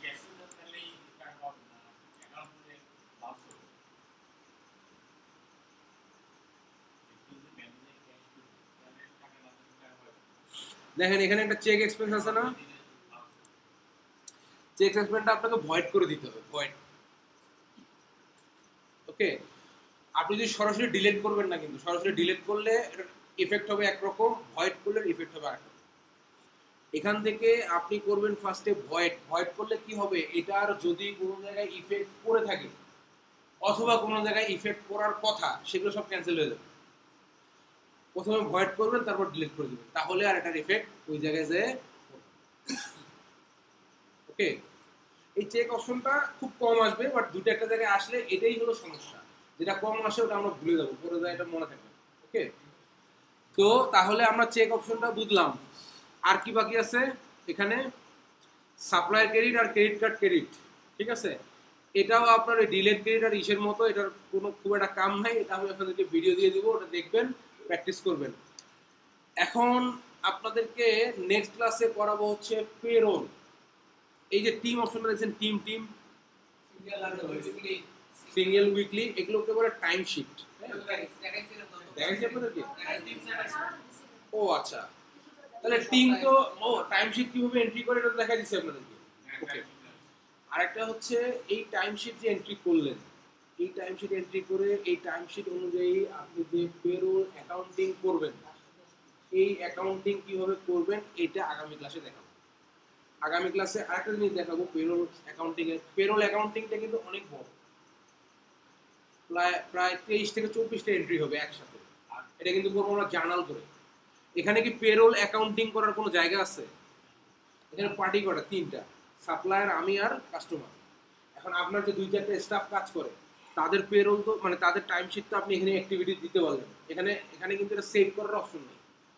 উইকলিটা সেভ করা যায়, বাট এটা আপনাকে কি করতে হবে, সিঙ্গেল টাইম, যেটা সিঙ্গেল টাইম নিয়ে সেভ করার অপশন নেই। সিঙ্গেল টাইম এন্ট্রি দিয়ে আপনাকে পিডিএফ করে আউটপুট নিয়ে নিতে হবে। আর উইকলি যেটা, সেটা সারা উইকেটে মানে পোস্টিং দিয়ে আউটপুট নিয়ে নিতে হবে। এখন এটা আউটপুট নেওয়ার পরে সে যে কতক্ষণ কাজ করলো, এইটা তো আমি টাকার হিসাব পাইলাম, সে কতক্ষণ কাজ করলো। এই দুইটার কিন্তু ব্যালেন্স শিটে বা অন্য কোনো জায়গায় কোনো এফেক্ট নাই। এখন এই যে টাকাটা তাকে দিবেন, আপনি টাকাটা কিভাবে দিবেন, এইটা আমরা নেক্সট ক্লাসে দেখবো। ইউএস এর পেরোল, আমরা ইউএস এর একটা টাইম শিট পাবো বা ইউএস এর একটা পে স্লিপ পাবো। সেই পে স্লিপে আমাদের দেওয়া থাকবে কি, যে একটা এমপ্লয়ির বেসিক স্যালারি কত, সাথে কি কি অ্যাড হয় এবং কি কি ডিডাকশন হয়, কতগুলো ইন্স্যুরেন্স থেকে শুরু করে অনেক কিছু ডিডাকশন হয়। এই ডিডাকশন করার পরে শেষে একটা নেট পে দাঁড়ায়, যে এত টাকা সে মূলত পাবে। হ্যাঁ, ওই নেট পেটা কিভাবে এন্ট্রি দেব এবং টোটাল পেরোল প্রসেসটা আমরা অ্যাকাউন্টিং কিভাবে করব, সেটা আমরা নেক্সট ক্লাসে দেখব। এবং নেক্সট ক্লাসে আরেকটা জিনিস দেখবো, সেটা হচ্ছে একটা অ্যাপ ইন্টিগ্রেশন। ডেক্সট একটা অ্যাপ আছে, ডেক্সট, DEXT। আর যদি কোনো আইডিয়া থাকে dext.com এ গিয়ে একটু ঘাটাঘাটি করে দেখেন। নেক্সট ক্লাসে ওই ডেক্সট অ্যাপটা আমরা আপলোড করব। এবং ধরেন এটা কাজে লাগবে, কি কাজে লাগবে, ধরেন আপনার একজন সাপ্লায়ার আছে, হ্যাঁ, সে আপনাকে বিল পাঠাইছে কিভাবে, ধরেন এরকম একটা ছবি দিলে পাঠাইছে। এখন এই ছবিটা যদি আমরা ডেক্সটে আপলোড করি এবং ডেক্সট থেকে যদি আমরা যে ডেক্সট অ্যাকাউন্টটা খুলছি সেটার সাথে যদি আমরা কুইক বুক কানেক্ট করি, তাহলে আমরা ডেক্সটে আপলোড করব। এটা কি আপলোড করবো বললাম, বিল, ঠিক আছে। সেটা আমি ডেক্সটে আপলোড করে পাবলিশ করে দিবেন। দেখবেন এই যে বিল যে অপশনটা আছে এখানে না, এখানে এই যে আমি যদি এক্সপেন্স থেকে সাপ্লায়ারে যাই, তাহলে ওই যে ছবিটার মধ্যে যে কোম্পানির নাম লেখা আছে সেটাকে সে অটোমেটিক্যালি সাপ্লায়ার হিসেবে ধরে নিয়ে ওই বিলটা অটোমেটিক্যালি বিল ক্রিয়েট করে আপনার এই জায়গা মতো মেক পেমেন্ট হয়ে থাকে। টেক্সট একটা ট্রায়াল ভার্সন অ্যাকাউন্ট করতে হবে। এই অ্যাকাউন্টটা থাকবে, মেয়াদ থাকবে 15 দিন, এবং এই 15 দিনে সর্বোচ্চ আপনি 150টা ট্রানজ্যাকশন করতে পারবেন, মানে আপলোড করতে পারবেন ডকুমেন্ট। ওকে,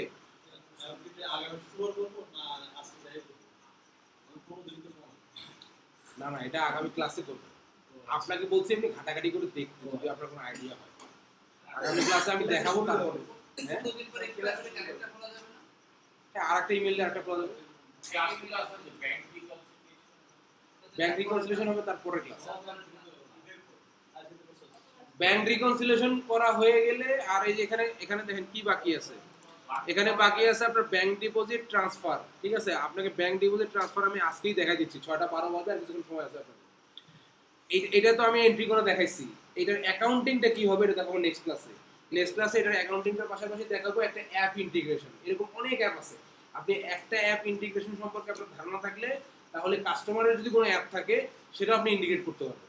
ওকে, আচ্ছা, ব্যাংক ডিপোজিট আর হলো ট্রান্সফার, এই দুটো আমি দেখাচ্ছি। আর এই যে জার্নাল, এই জার্নাল এন্ট্রিটা আপনাদেরকে দেখাবো আমি কবে দেখাবো, পরের ক্লাসেই দেখাবো, এটা বেশি সময় লাগবে। এখন ধরেন কিছু কিছু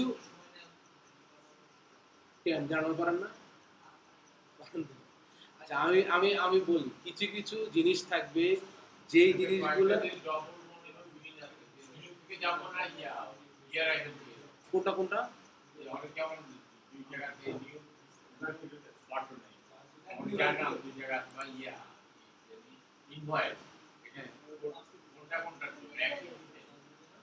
ইনভয়েস বলতে ধরেন এই যে প্লাস নিউ আইকন থেকে ইনভয়েস, এটা একটা। আর একটা কোথায় না, গিয়ার আইকনে তো ইনভয়েস নাই, এখানে তো ইনভয়েস নাই, এখানে হলো পুরোটা সেটিংস রিলেটেড। আর এই যে ব্ল্যাক প্যানেলটা নেভিগেশন প্যানেল, এটা হচ্ছে আপনার ফাংশন রিলেটেড, মানে অ্যাকাউন্টিং ফাংশন সব এখান থেকে করবে। আপনার ইনভয়েস সব এখানেই আছে, আর একটা ইনভয়েস আর কোনো অপশন এখানে নাই। মানে এখানে একটা সেলস নাকি আছে, ওখানেও আছে। ও আচ্ছা আচ্ছা আচ্ছা আচ্ছা, আপনি এইটা হচ্ছে এই যে অল সেলসে যদি যান, ঠিক আছে, এই অল সেলসে গেলে নিউ ট্রানজাকশন, এই যে এখানে গিয়ে করতে পারবেন। এই সেলসের এই নিউ ট্রানজাকশন দেখেন সবগুলো আপনার কাস্টমার রিলেটেড আছে, এটা হলো ভিতরে। হ্যাঁ, আর যদি আপনি বাইরের থেকে যান তাহলে প্লাস নিউ। আপনি এটার কথাই বলছিলেন তাই তো? এটা হচ্ছে যে অল সেলস, না গিয়ার আইকনে ইনভয়েস নাই। হ্যাঁ, এই যে অল সেলস এর ভিতরে আপনার কাস্টমার, প্রোডাক্ট এন্ড সার্ভিস এবং এই যে প্রোডাক্ট এন্ড সার্ভিস, এই প্রোডাক্ট এন্ড সার্ভিস আমরা কি করেছি, এখানে যে নতুন প্রোডাক্ট এন্ড সার্ভিস অ্যাড করেছি, তাই তো? কাস্টমারে আসলে আপনি নতুন কাস্টমার অ্যাড করতে পারবেন, প্লাস এখান থেকে এই যে এই ড্রপ ডাউন থেকে ইম্পোর্ট করতে পারবেন এক্সেলে। ওকে, আমার খেয়াল আসছে না, ওই নিউ বলতে ইয়াতে নেভিগেশন প্যানেল বলে যেটা আছে গিয়ার আইকন আছে, দুটো কি সেম জিনিস? না, আপনাকে দেখেন দুটোই আমি দেখাচ্ছি। এটা হলো নেভিগেশন প্যানেল, এখানে কি ইনভয়েস, এখানে ইনভয়েস একটা জায়গায় আছে সেটা প্লাস নিউ, এই যে এখানে ইনভয়েস। আর এই যে গিয়ার আইকন যেটা বলতেছেন এখানে, এখানে কোথাও কিন্তু ইনভয়েস নাই।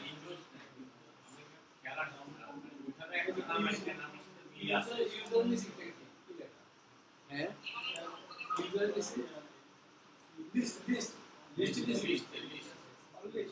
অল লিস্টে এখানে ওই যে আপনার ফাংশনগুলো লেখা, chart of account, payment method, এগুলো যদি আপনার টার্মস এন্ড কন্ডিশনস কি আছে, প্রোডাক্ট ক্যাটাগরি, এগুলো আপনাকে বলা হচ্ছে আপনি এগুলো দেখে দেখে শিখবেন। আর এখানে ইম্পোর্ট ডাটা আছে, ইম্পোর্ট ডাটা থেকে আপনি ইনভয়েস ইম্পোর্ট করতে পারবেন। এই যে এখানে দেখেন ইম্পোর্ট ইনভয়েস, যদি ইনভয়েস ইম্পোর্ট করতে পারবেন এক্সেলটা, সেটা তো আপনি সেলস থেকে গিয়েও পারবেন। এই সেলস থেকে অল সেলসে গেলে, অল সেলস থেকে আপনি যে কাস্টমারে যান, কাস্টমারে গেলে এখানেও ইম্পোর্ট করার অপশন আছে, এই যে এটা ইম্পোর্ট। হ্যাঁ হ্যাঁ, সেম জিনিস, ইম্পোর্ট সেম।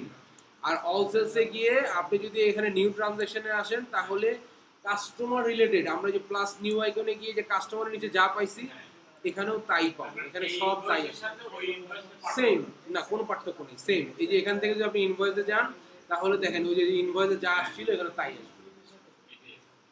ওকে, আচ্ছা, আমরা যদি এখানে দেখেন ব্যাংক ডিপোজিট করি, এখানে যদি আমরা ব্যাংক ডিপোজিট করি তাহলে দেখেন আমার এখানে কি আসবে, আমার ব্যাংকের নাম আসবে, আমি কোন ব্যাংকে ডিপোজিট করব, ব্যাংকের নাম দিলাম, এখানে দিলাম ডেট, কোন ডেটে ডিপোজিট করব, ঠিক আছে। এরপর দেখেন রিসিপ্ট ফ্রম, কোথা থেকে আসবে, কোনো এটা এখানে যে কোনো কাস্টমার, সাপ্লায়ার, যে কারো কাছ থেকে আপনি রিসিভ করতে পারেন, সবার নামই আছে। এখানে দেবো আমি অ্যাকাউন্ট, অ্যাকাউন্ট বলতে আপনি কোন অ্যাকাউন্টে রিসিভ করতেছেন, ঠিক আছে, কিসের এগেইনস্টে, সেই চার্ট অফ অ্যাকাউন্টে দিতে হবে, এটা সেলস নাকি এক্সপেন্স নাকি কিসের। যেমন আপনার সাপ্লায়ার কাছ থেকে দেন তাহলে এক্সপেন্সটাকে আপনার সিলেক্ট করতে হবে, চার্ট অফ অ্যাকাউন্ট। আর যদি আপনি কাস্টমার কাছ থেকে করেন তাহলে সেলসের এগেইনস্টে করতে হবে, ঠিক আছে। এখানে ডেসক্রিপশন দিবেন, পেমেন্ট মেথড দিবেন। পেমেন্ট মেথড কি, চেকে নিছেন নাকি ক্যাশ নিছেন না সরাসরি কি ডিপোজিট হয়েছে, রেফারেন্স, অ্যামাউন্ট, ট্যাক্স। এটা সেভ অ্যান্ড ক্লোজ করে দিলে আপনার ব্যাংকে ডিপোজিট বাড়বে। একটু দেখাই আপনাকে, এটা আমরা কোন ব্যাংকে, ওয়েলস ফার্গো ব্যাংকে টাকা আছে কত 37,300 সামথিং, তাই তো। আমি রিসিপ্ট ফ্রম দিলাম, ধরেন কাস্টমার অ্যাকাউন্ট দিলাম আমি সেলস, ওকে। ডেসক্রিপশন আমি একটা দিলেও দিতে পারি, না দিলে নাই। এটা আমি ধরেন চেকে নিছি, রেফারেন্স নাম্বার ধরেন আমি চেক নাম্বারটা দিছি, দেওয়ার পর অ্যামাউন্ট ধরেন দিছি আমি কত, ধরেন 5,000, ঠিক আছে। এটার উপর ট্যাক্স ধরেন সেলস ট্যাক্স আমি এটার উপর দিছি 0। আমার লেনদেনে কি সবসময় কি ট্যাক্স থাকবে? প্রতিটা ট্রানজ্যাকশনের ট্যাক্স ছাড়া এখানে কোনো কিছু আপনি সেভই করতে পারবেন না, ট্যাক্স মাস্ট 0 হলেও দিতে হবে, ওকে। ধরেন এখানে সেলস ট্যাক্স 0% দিয়ে এটা সেভ অ্যান্ড ক্লোজ করলাম। এটা সরাসরি ব্যাংক ডিপোজিট, এটা এখানে প্রোডাক্ট আছে কি নাই, কিছু আছে কি নাই, কোনো কিছুর দরকার নেই। এটা কি ব্যাংকের মতো? হ্যাঁ, ব্যাংকের মতো যে আমরা দোকান থেকে কিনি বা আসলে থেকে কিনি, রিসিপ্ট দেবো ব্যাংক। অবশ্যই সেটাই। এখন যদি আমরা ব্যাংকে যাই, আপনারটা বলতেছি আমি 1 মিনিট। এখন যদি আমরা ব্যাংকে যাই, ওয়েলস ফার্গোতে আমার টাকা বাড়ছে না 5,000 টাকা, 37,000 টাকা ছিল, তাই না। এই ব্যাংক ডিপোজিট আলাদা করে দেওয়ার কারণ হচ্ছে এখানে জমা দিতে কোনো কারণ লাগবে না।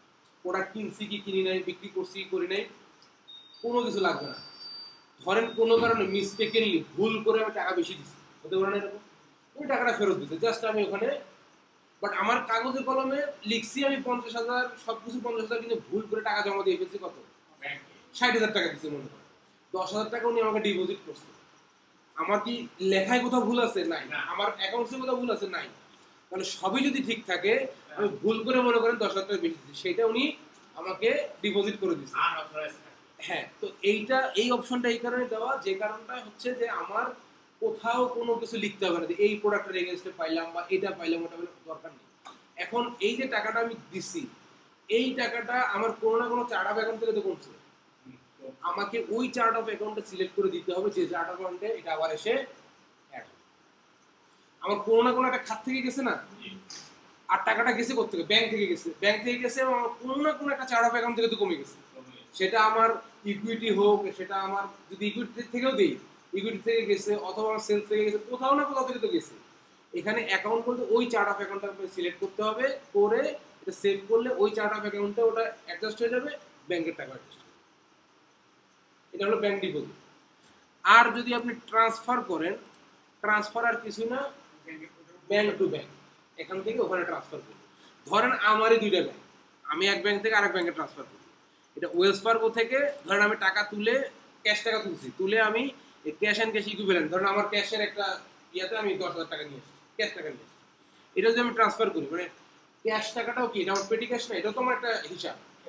এখন যদি আমি ধরেন ট্রান্সফার অ্যামাউন্ট কত, ধরেন আমি 10,000 টাকা তুলে নিয়ে এসছি। এটা আমি কবে নিয়ে আসছি, সাপোজ ধরেন এটা আমি নিয়ে আসছি হচ্ছে মের 31 তারিখ, ওকে।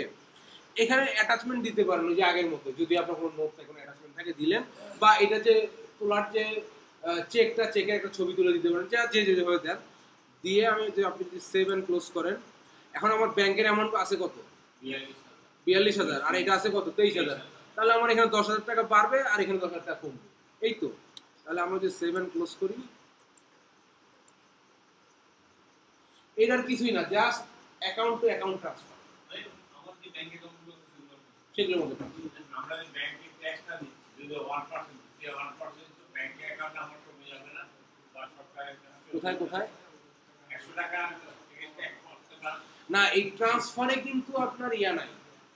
ট্রান্সফার যখন করলাম, এখানে কি ট্যাক্স সিলেক্ট করছি? না, আমি যে ট্যাক্স 1% 2% দিচ্ছি, হ্যাঁ, তাহলে ব্যাংকে আমার 100 টাকা আছে, 2 টাকা কমে যাবে না আমার?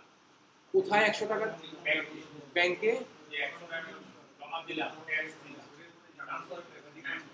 না না না না, আমি আপনাকে বলি, আপনি কি ডিপোজিটের কথা বলছেন? ডিপোজিট, আচ্ছা, ডিপোজিট করার সময় আমরা যেটা করব সেটা হচ্ছে, যদি এক্সেপশনাল কোনো কেস থাকে, ওটার সাথে আমার ট্যাক্স অ্যাড করতেই হবে ফেরত নেওয়ার সময় বা কোনো ডিপোজিটের সময়, তাহলে আমরা ট্যাক্স অ্যাড করবো। আদারওয়াইজ আমরা সবসময় 0 ট্যাক্স অ্যাড করবো। 0 ট্যাক্স দিলে তো আপনার টাকার অঙ্ক চেঞ্জ হবে না, ওকে। যদি এক্সেপশনাল কোনো বিষয় ঘটে যেটাকে আমার নেওয়ার সময় আমার ট্যাক্স অ্যাড করতেই হচ্ছে অত পার্সেন্ট, সেটা আমরা করব, আদারওয়াইজ আমরা 0% ট্যাক্স অ্যাড করে ফেলে দেবো। করি তাহলে আমার ব্যাংক তো পার্সেন্টেজ করবে যে সরকারের খরচ হবে না ট্যাক্স আপনি 0% করলে আবার ওখানে ট্যাক্স অ্যাড হবে। 1% করবে। হ্যাঁ, আপনি ট্যাক্স 1% যদি করেন সেটা অটোমেটিক্যালি আপনার এই ট্যাক্স সেন্টারে চলে আসবে। এখানে 1% এর ঘরে যে ট্যাক্সটা আছে সেখানে জমা হবে, এই টাকা আপনাকে গভর্নমেন্টকে দিতেই হবে, ব্যাংক থেকে কমে যাবে। রাইট, ওকে, এই পর্যন্ত কি সবাই বুঝলাম? জি, আচ্ছা, আমার একটা প্রশ্ন। হ্যাঁ। হচ্ছে যে ওই আমরা মানে একটা product suppose face mask different রেটে কিনছি, আবার ওটা সেল করছি ইনভয়েসে। তো এখন বলতে হচ্ছে আমাদের প্রফিট ক্যালকুলেশন, সেই ক্ষেত্রে ওই আমি তো ডিফারেন্ট রেটে কিনছি না, তো 2 দিন পরে বেশি কোন রেটে, মানে এখানে কি সিস্টেম, মানে এখানে সিস্টেম হচ্ছে যে যে ইনভয়েসের এগেইনস্টে আপনি কিনতেছেন সে ভিতরে ওই ইনভয়েসের এগেইনস্টে ওই টাকাটা ক্যালকুলেট করে রাখবে। ধরেন আপনি একটা ইনভয়েসে কিনছেন 100, ইনভয়েস নাম্বার 1001, এটার রেট হচ্ছে 20 টাকা। এই 100টার প্রোডাক্ট ওখানে অটোমেটিক্যালি এন্ট্রি হয়েছে কত, 20 টাকা করে, ঠিক আছে? হ্যাঁ, আরেকটা বিলে আপনি কিনছেন ধরেন 25 টাকা, বিল নাম্বার 1002, ওই 1002 এর এগেনস্টে যে 100 প্রোডাক্ট সেটা কিন্তু 25 টাকা করেই আপনার ইনভেন্টরিতে যোগ হচ্ছে, ঠিক আছে? তাহলে ওর জন্য তো এটা হিসাব করার কোনো সমস্যা না। এখন যদি আপনি সেলস রেট চেঞ্জ করেন, সেলস রেট চেঞ্জ করলে যদি আপনি আগেরটা করেন তাহলে প্রতিবারই কিন্তু আপনি সেলস রেট চেঞ্জ করতে পারবেন।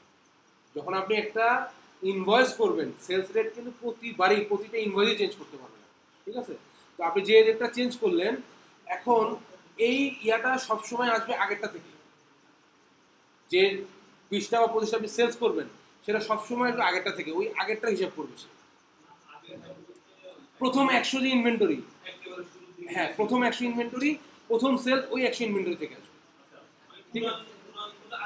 রাইট, এইভাবে নিয়ে সে প্লাস মাইনাস হিসাব করে প্রফিট এন্ড লস হিসাব করতে থাকে, ঠিক আছে? ওকে, তাহলে আমরা আজকের ক্লাস শেষ করব। স্যার, হ্যাঁ, যে একটা জিনিস একটু আগে বললেন যে কোনো একটা খাতে যদি আমি 10,000 টাকা বেশি দিয়ে থাকি, কোনো একটা খাতে 10,000 টাকা বেশি দিয়ে থাকি, পরে 10,000 টাকা বেশি ভুলে কাস্টমার ধরেন সাপ্লায়ার কাছে 10,000 টাকা বেশি গেছে, ঠিক আছে? এখন এই 10,000 টাকা ফেরত দিচ্ছে সে, সে আমাকে ডিপোজিট করে দিচ্ছে, তাই তো? ব্যাংকে আমার দিয়ে দিচ্ছে, আর আপনি কোন জায়গাটা বোঝেন না? আমার তো কি করতে হবে? ও আচ্ছা, আমি 10,000 টাকা বেশি দিয়ে বলেছি, আচ্ছা, এই যে সেক্ষেত্রে করতে ধরেন ব্যাংক ডিপোজিট যে অপশনটা আছে এইটা করার ক্ষেত্রে আমি ওটা একটা অপশন বলছি, মানে ওটাই যে সবসময় ক্ষেত্রে ব্যাংক ডিপোজিট করবে তা না। এই যে ব্যাংক ডিপোজিটে যদি আপনি যান,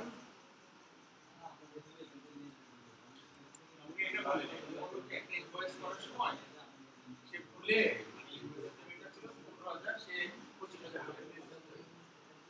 আপনি 25,000 করছেন, সে ভুলে 25,000 আমি 10,000 টাকা বেশি দিয়ে ফেলেছি। আচ্ছা সেক্ষেত্রে কি করবেন? সেক্ষেত্রে আমার করণীয় কি? সেক্ষেত্রে করণীয় বলতে কি, আপনি যদি ক্যাশ টাকা বেশি দিয়ে ফেলেন, ধরেন আপনার ট্রান্সফার হয়ে গেছে, ট্রান্সফার হয়ে গেলে সেক্ষেত্রে আপনাকে ওই ক্লায়েন্টকে বলতে হবে, ওই কাস্টমারকে বলতে হবে যে তুমি, তোমার কাছে আমি টাকাটা বেশি দিছি, তুমি আমাকে এখানে ডিপোজিট করে দাও। আপনি এটা ব্যাংক ডিপোজিট দেখাবেন এই জায়গায়, এটা হলো আপনার টাকা আসলো। এখন আপনার যে অ্যাকাউন্টে 10,000 টাকা বেশি আছে এটা আপনাকে এডিট করতে হবে, বুঝলেন না? 10,000 টাকা ভিতরে এটা কি করতে হবে? আপনি একজনকে 10,000 টাকা পাঠাই দিচ্ছেন, ঠিক আছে, বেশি পাঠাই দিচ্ছেন, তাকে বলতে হবে তোমার কাছে আমার 10,000 টাকা বেশি গেছে। সে কিভাবে ফেরত দিবে? সে আপনার ব্যাংকে ডিপোজিট করে দিবে। এখানে আপনি ব্যাংক ডিপোজিটের মাধ্যমে ওই সাপ্লায়ারের কাছ থেকে 10,000 টাকা আপনি বেশি মানে রিফান্ড পাইছেন সেটা আপনি দেখাইলেন, কিন্তু আপনি তো তার নামে বিল করছেন 10,000 টাকা বেশি, আপনার অ্যাকাউন্টে 10,000 টাকা বেশি আছে না, এখন আপনাকে ওই বিলটা এডিট করতে হবে, বাট আপনার নামে কন্ট্যাক্ট লক থাকবে, যে আপনি যেটা এডিট করছেন কন্ট্যাক্ট লক থাকবে, ওখানে এডিট করার সময় ওখানে ডেসক্রিপশনে আপনাকে দিতে হবে এটা কেন আপনি এডিট করতেছেন। এডিট করবো তাহলে কি করবেন? আরেকটা জার্নাল দিয়ে আপনি ইয়ে করতে পারবেন, কিন্তু এটা তো আপনি করবেন, আপনি এখন যদি সফটওয়্যারও জার্নালই সবসময় ব্যবহার করেন তাহলে সফটওয়্যারটা দরকার নেই। না, আমি যদি এডিট করি তাহলে তো আমার প্রবলেম হয়ে গেল না। আমি তো ওইখানে তাহলে দেখা গেল কি আমি যে টাকাটা বেশি দিচ্ছি, প্রথমে তো আমি ধরেন যে ইনভয়েসে বেশি দিয়ে দিচ্ছি, পেমেন্টটা বেশি দিয়ে দিচ্ছি 10,000 টাকা, পরে তো আমি ডিপোজিট করে দিচ্ছি 10,000 টাকা অ্যাডজাস্ট করে নিলাম, বেশি ও আচ্ছা, পেমেন্ট তো হয়ে গেছে, পেমেন্ট তো হয়ে পেমেন্ট হয়ে গেছে, সরি, এটা আপনি জার্নাল করে করবেন, জার্নাল করে করবেন। আপনাকে ওই অ্যাকাউন্টটাকে, যে অ্যাকাউন্টে টাকা আসতেছে সেটাকে ডেবিট করতে হবে, আর যেখান থেকে টাকাটা জার্নালও তো ম্যাডাম আমি যখন ডিপোজিট করতেছি আমার তো অ্যাডজাস্ট হয়ে যাচ্ছে। ডিপোজিট করলে তো টাকা অ্যাডজাস্ট হচ্ছে। হ্যাঁ, পার্টির ইনস্টিট হচ্ছে, যেটা আমি বলতে হচ্ছে না কে দিচ্ছে আমাকে। আচ্ছা, হ্যাঁ হ্যাঁ হ্যাঁ, আমি তো পেমেন্ট করার ও সময় ইয়েস, আপনার তো এখানে পার্টিটা আপনি বলেই দিচ্ছেন, আপনি ডিপোজিট করলেই হয়ে যাবে, আর কিছু লাগবে না। না, কিন্তু আমি তো ইনভয়েসে ইয়েতে বলবই না, আমাদের ফিগারে পেমেন্ট করার সময় রিসিভ পেমেন্ট না, ওনার প্রশ্নটা ছিল ফিগারেও যদি ভুল করি, না ওকে এই এটাই টাকা বলছি। বেশি দিয়ে দিবি। টাকা বেশি দিয়ে দেবে। সেটা তো এখানে আছেই না। আপনি যদি ইনভয়েসের ফিগারে ভুল করেন, আপনি তো এখানে দিলে টাকা তো নিয়ে আসেন, ইনভয়েসের ফিগারে ভুল করলে ওটা আপনাকে এডিট করে ঠিক করতে হবে। না, যদি আমি ইনভয়েসে ভুল করি, ইনভয়েসে বেশি দিয়ে দিই, রিটার্ন রিসিভ বা ক্রেডিট নোট বা ডেবিট নোট দিয়ে আমি আনবো না, আপনি তো প্রোডাক্ট সব ঠিক আছে, আপনি টাকা বেশি দিয়ে ফেলছেন, না, টাকা বেশি দিলে তো এর সমাধান নেই। আর যদি প্রোডাক্ট বেশি দিয়ে দিই তখন তো আমাকে তখন তো রিফান্ড করতে হবে। কিন্তু আপনি ওনার কথা হচ্ছে যে আমি আপনাকে কি বলছি, আমার প্রোডাক্ট ঠিক ছিল, টাকা আমি কোনো একটা আপনি আমার কথাটা বুঝেন। আমি যখন বলছি তখন কি বলছি, যে আপনার অ্যাকাউন্ট সব ঠিক আছে, অ্যাকাউন্টসে কোথাও কোনো ভুল নাই, আপনি প্রোডাক্ট এক্স্যাক্ট, টাকা এক্স্যাক্ট, কিন্তু টাকাটা দেওয়ার সময় আপনি ভুলে বেশি দিয়ে ফেলছেন। সেক্ষেত্রে জাস্ট ব্যাংক ডিপোজিটে উনি দিয়ে দিলেই তো আপনার টাকাটা রিসিভ হয়ে যাচ্ছে, আর কোথাও কোনো কিছু হাত দিতে হবে না।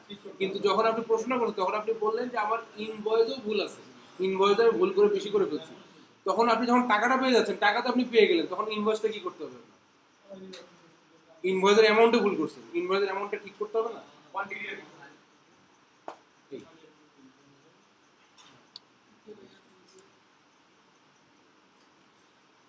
ওকে, তাহলে আজকের ক্লাস শেষ। নেক্সট ক্লাসে আমরা পেরোল জার্নালটা শিখবো। আচ্ছা, তার আগে তো কোনো জার্নাল একটু কথা বলতে হবে না, পেরোল জার্নাল করার আগে। আচ্ছা, এই জার্নাল এন্ট্রি বুঝেন না একেবারে, এরকম কেউ আছেন? আপনি আমি সায়েন্স ব্যাকগ্রাউন্ড। আপনি আরো ভালো বুঝবেন। তারপর আর কেউ আছেন? বুঝলাম না, জার্নাল এন্ট্রি, জার্নাল করাটা একেবারেই বোঝেন না, এরকম কেউ আছেন? না, মোটামুটি সবাই জানেন, তাহলে আর কোনো সমস্যা নেই, আপনারটা নিয়ে কোনো অসুবিধা নেই, আপনি সবার থেকে ভালো বুঝবেন। জানাটা তো আমরা